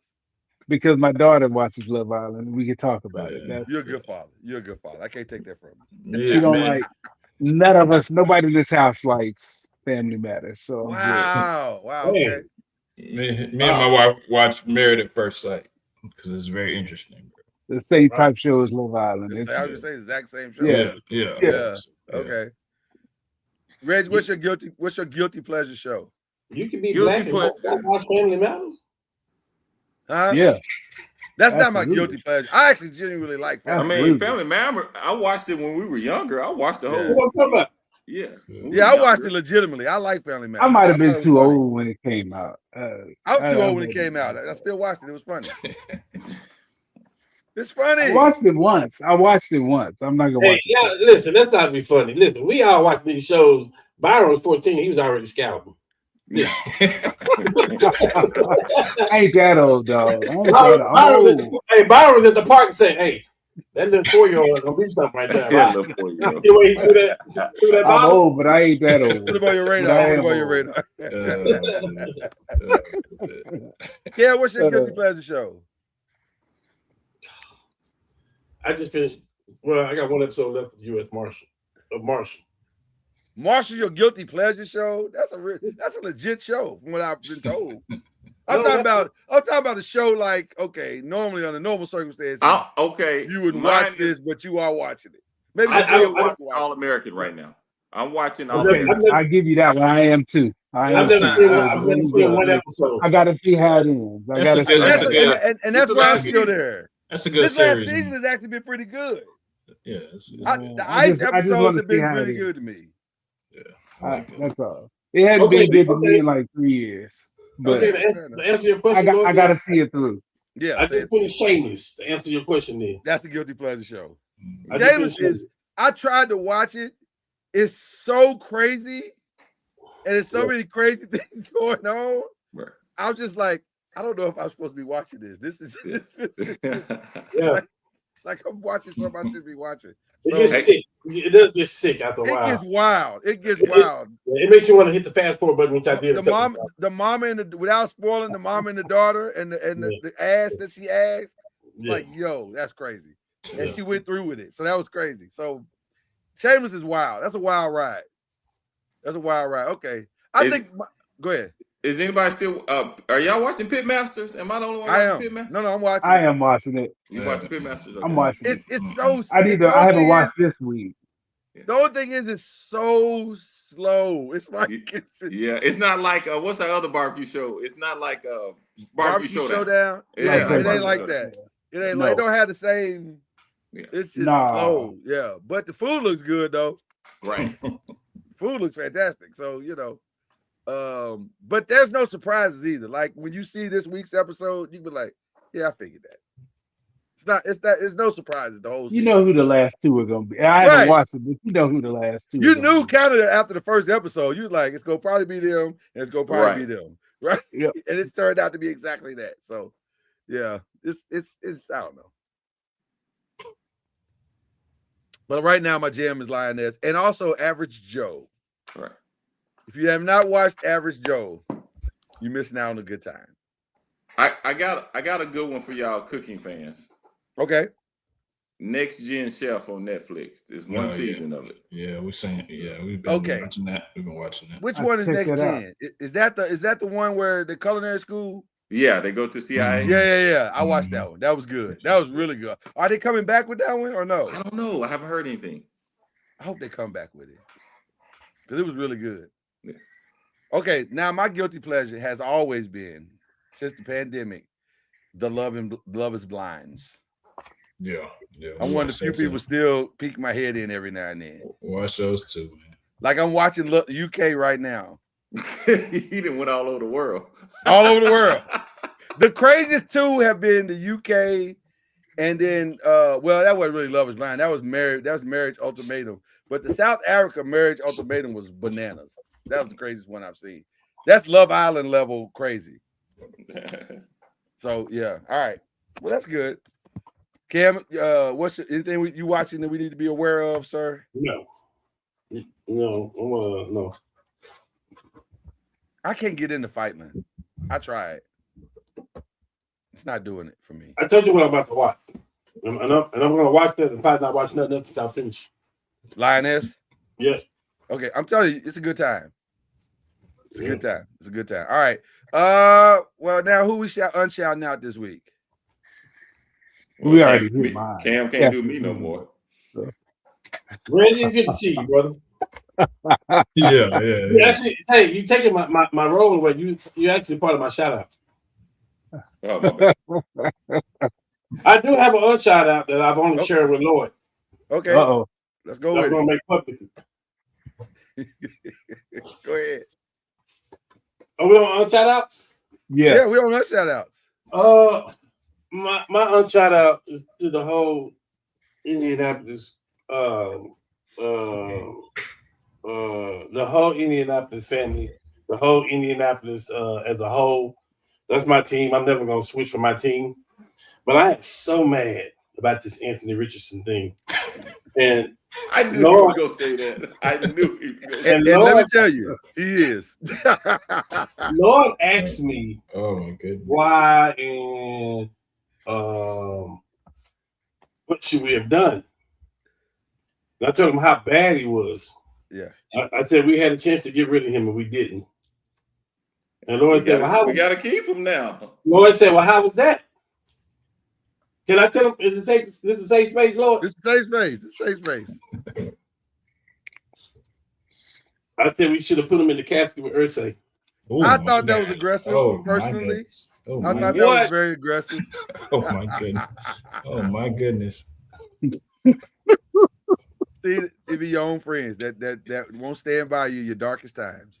Oh man. Wow. He's trash. We messed this up. It's setting our franchise back the other way a little bit. But here's the thing: we can't get rid of him now because we don't have a backup quarterback. Yes, we can get rid of him. He's trash. He's better than what's his name? He ain't better than O'Reilly. Yes, he is. How do you know he ain't gonna quit tomorrow? That's a good point. That's actually a solid point. Man, this dude ain't quit in over a year. He is not better than We Robbie. had to give him the chance to quit. But Hey, man, Byron, you can't do that while I I'm didn't drinking. ask you that, Byron. You can't do that, Reggie. You can't do that while I'm drinking. Now you gotta wait till I finish my drink. Byron, see, That man here we ain't quit go. over a year. It's I'm gonna sit hilarious. this out. Oh my God. No, real talk. Deep down in my soul, we messed this up. Listen, we've done two things to really set our franchise back. Even though we had a bounce back season, it was 8 and whatever, but then we got hurt and we lost 8 in a row. Cool. But between that picking him with that pick, we could have set our franchise apart. It didn't have to be a quarterback, by the way. As bad as we need a quarterback, that's as bad as you need a pass rusher too. So you could have you can make that happen. There's some Darnolds out there. Between that and picking up, who's the running back? We gave him 2 first-round picks. The old Alabama, Trent Richardson. Like between that and that, it's like, man, why are we doing this? I can give you some scoop on that. Help us out. That was the GM only call. The pro people wanted they wanted a cheaper back. I can't remember who, but there was another back that could have done what he did, where you don't have He to didn't do nothing. I know, that's what I'm saying. He would have been actually better than that. But it's not like a Cleveland Browns. We could. And then hold on. I'll tell you why Trent. I can't say it on here, but I'll send you why Trent failed. But it wasn't like Cleveland Browns set you back. It wasn't that bad. We ain't had a quarterback in 10 years. Actually, yes, it was that bad. Actually, Lord. Andrew Luck set us back by retiring. He did. I'll take that. I'll take that. Cause that hurts. That hurts. That one hurt. Yeah. You got the best. You got the quarterback that had the best quarterback grade since 1983. That hurts. Yeah. Yeah. And I don't think we were prepared for the retirement. That's why I say he set us back. No. Nobody saw it coming. Nobody how saw do you it prepare for that? Yeah. Again, before that at least season another started, 7 to 8 nobody years. Yeah, you probably thought you had at least let the man be on injury reserve. Ursay, Jesus. I feel like just based on the way y'all answered that last question that y'all wishing bad things on Stanford, and I don't think that's right. No, I'm not saying that at all. I don't know if I can trust what you're saying right now. Right you now, just literally put Anthony Richardson in a gravesite with the owner of the Colts. Oh, I'm supposed to believe that you're not wishing bad things on Andrew Luck? Oh man. Hell no. Are you? I'm about to show you my this side where all the coach stuff up there. Because this number is hanging in the rafters. No, Andrew Luck was my guy. That hurt. We stand until we didn't do enough to protect him. Okay. No, we did not. Right. Like he has serious injury. Like when you lacerate your liver. Come on, man. Finish Stop the playing with me. game. Yeah. Like he has serious stuff. Byron, that don't happen. That ain't sport. That don't happen, man. That's crazy. And this move, he finished the game. That's the crazy part. He out there bench pressing with the lineman, offensive lineman, man. This guy was a freak of nature. And he commanded the huddle, and he doing it on the line, changing plays, all that stuff on point. It's so crazy. Like he'll get sacked, and he'll tap the person that sacked him. Good sack. What? Yeah. No, he was one of them ones they had to tell him like stop trying to tackle people because he would try to like kill him. Like there's a clip of him in college. I think it was against USC. They picked off a ball and he like depleted a linebacker. Wow. So they had to tell him like no, because you're gonna hurt yourself. By the way, did y'all see? Y'all may or may not have seen any preseason game, but did y'all see the clips of the young man that ran the touchdown back this weekend? I forget what team it was for, but I don't know. Whoever they were playing, the kicker had the angle and he was standing right in front of him. Didn't even make a move to tackle him. Good. Is that good? I was gonna say, is that good, bad, or? No, I think that's what they teach a lot of them. If he's your only kicker, you don't want him getting hurt making a tackle. Because that messes up everything. That messes up everything. Then especially in preseason, holder, all of that stuff. He made a business decision on that. He made a life decision. He's like, I'm not even going. He didn't even look. He's like, there you go, y'all. Like, y'all want to. McAfee was stupid that way, but a lot of times they tell him like, Don't worry about it. Don't worry about pulling a hamstring or because that mess. Like you could lose the game because you don't have a kicker. Yeah, McAfee 6'5", 230 though. 6'1". He's an outside linebacker. Yeah, he big. He was He's a big boy. Yeah, he no little dude. He wasn't a little dude. He can absorb that a little bit better. All right, who we done it on shout out? Anybody else? Ted, I didn't hear you unshout nobody. Nobody. Yeah, nobody. All right. Who we shouting out to close out the show, gentlemen? I did. Shout out to Reggie Love. Go ahead. Unshout out, but since he's gonna go ahead and sign with us, I'm gonna stall him out. Yeah, stall him out. Stall him out, Debo. I am. Stall him out, Debo. I am because your butt should have been overseas. Slovenia. He could have been in Slovenia eating Slovenian food. Sorry, my bad, y'all. You ain't lying. All this nonsense. Okay, I'm sorry. We going through some things, y'all. As Laker fans, we going through some things. Wow, this is a crazy story. I'm glad we didn't go on the air with this. Yeah, that's what I said. That's why I started laughing. You're right. You made the right call. We didn't talk about that publicly. Okay. Who else? We shout out to Byron for not going on the air with that story. Oh man. I'll get this out of the way. I'm gonna shout. Oh, go ahead. No. I just want to shout out my son who had a birthday yesterday, 11-year-olds now. So that's all I want to shout out. Seven and in the 6th grade, right? In the 6th grade, yes, sir. Let's go. Yes, sir. Middle school. Let's go, nephew. Let's do it. Yes. Also, want to shout out Quincy Jones' daughter. Rashida? She's now Tupac. No. Her name is Kadada. No, I wrote it down. How many dollars he got? Kwanzaa Jones. Her and her husband are now the owners of the San Diego Padres.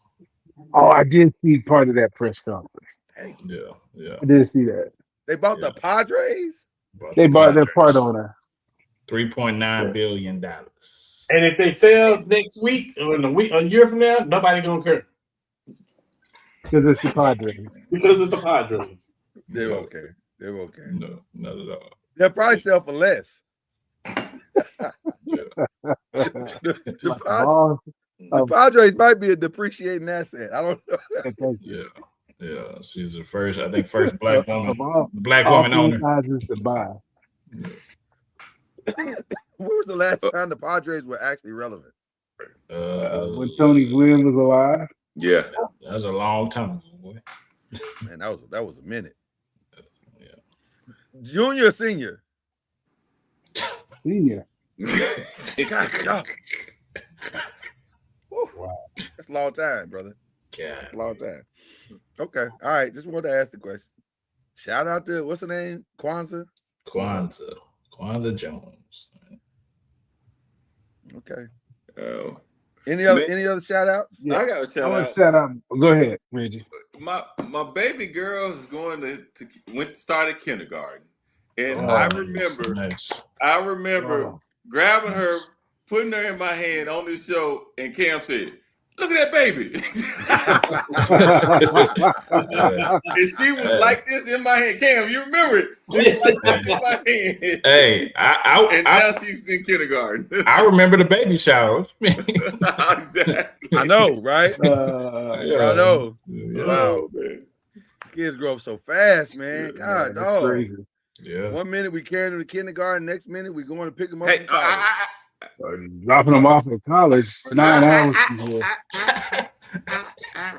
I don't want to hear that, y'all. Take a lot of pictures, Reggie. That's all I'm telling you. Take a lot of pictures. All the pictures. Take a lot of pictures, brother. And video. Well, I want to give a heavenly shout out to. Well, no, Byron, you didn't give your shout out. What's yours? I just want to shout out my brother-in-law, Garland Green. They won the Big 3 championship. The Ball Hogs, right? Yes. Nice. That was their first one. Yeah, that's the first time making the playoffs. Yeah, Nice. and it took a player that That's his everybody second didn't one. want to take. Pago is the name. They took him, and everybody's like, Pago can't do it. Pago can't do it. Hit 2 4-pointers in the final clutch minutes of the game. Yeah. Wow. Yeah. So shout out to him. Yeah, that's his second Big Three title. Nice. I caught the end of that. And they one. didn't even fight. And they didn't even fight that game, did they? They didn't even have to fight. No, they did. That was the week before here in Dallas. Miami was out there fighting again. Oh. Cube got to kind of clean that up though if he wants to keep these contracts with CBS I think and so. stuff. Yeah, but they kind of like, the circus of it all too. Yeah, but not the way they do it. I don't think they want them to do, fist fighting, but they don't mind a little pushing. Little shoving is fine, but I mean, it's Lance Stevenson. What's he gonna do with that dude?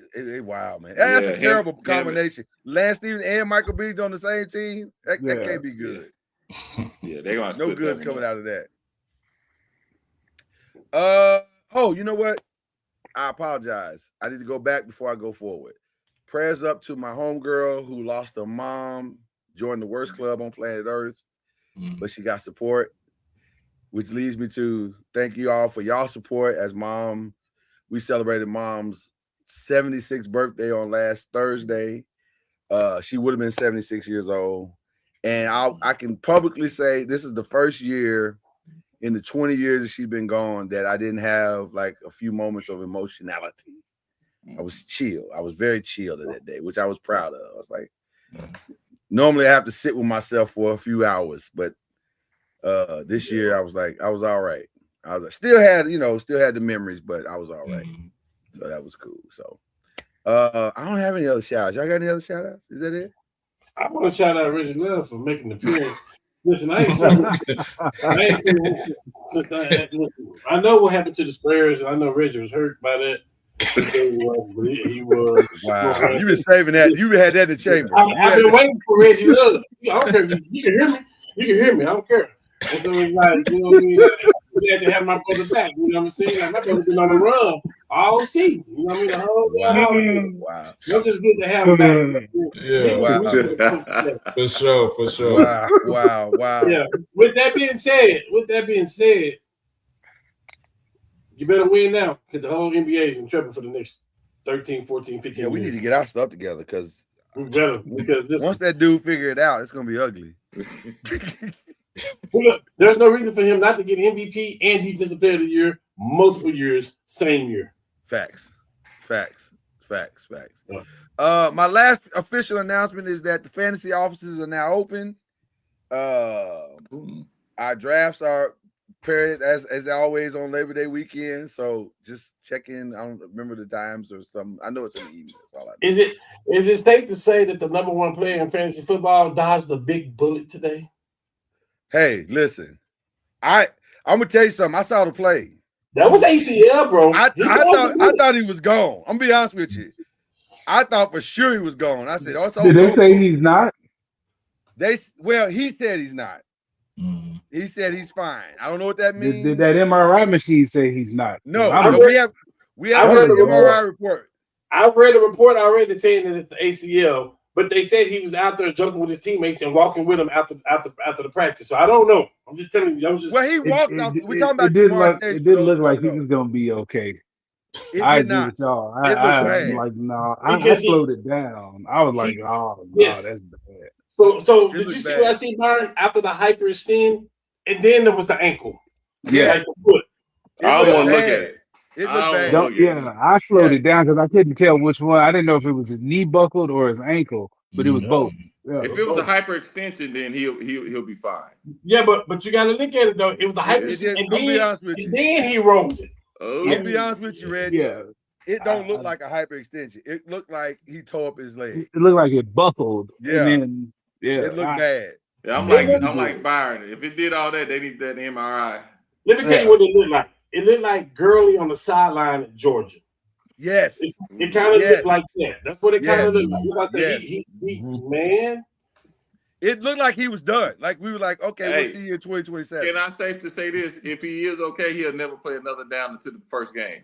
and he won't Oh, be he's back. done. Oh, Yeah. What you just mean, did, you just he said may miss a Burrow month. down. Yeah. He may miss a month if even if it ain't broke or it ain't tore, he may still miss some time. That wasn't Yeah, I good. can't imagine he's playing week 1. Yeah. It looked really bad. Yeah, unless he's Adrian Peterson or something where you can heal in 5 seconds. Right. Yeah. When we come back, all the cuts will have been made. Last prediction of the day. Quarterback for Atlanta will be. It better be Michael Penix. It better be. Really? He just got cleared for 11 on 11, so they're gonna ramp him up. But y'all say Tua's playing that bad? Oh, no, Michael He was Penix is awesome. that good. Michael Penix is that good. Okay. All right. Oh, okay. Never mind.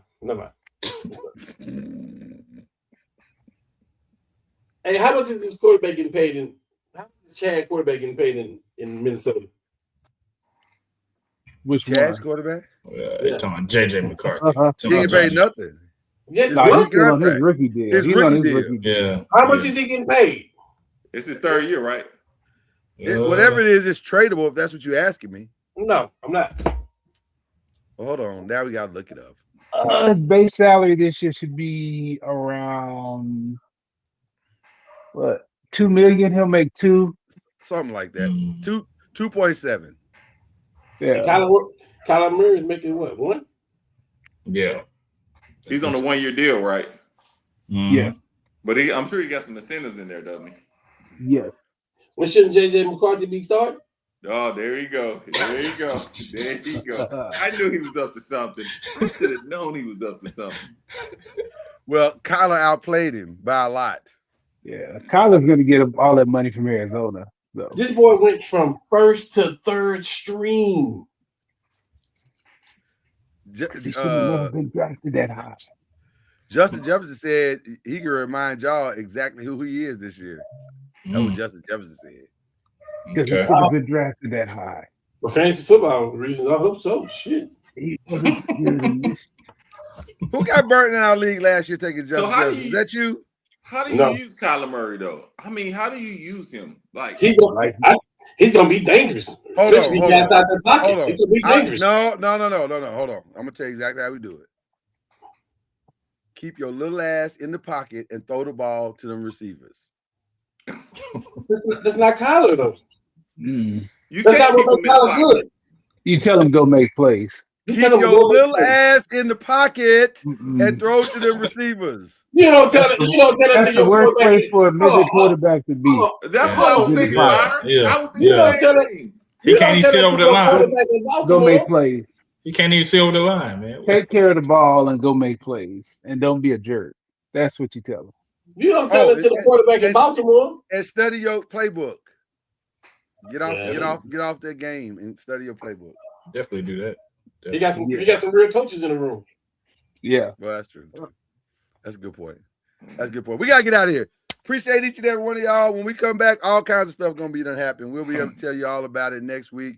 This is the 5, and we appreciate each and every one of you. We'll holler. Yeah, 5.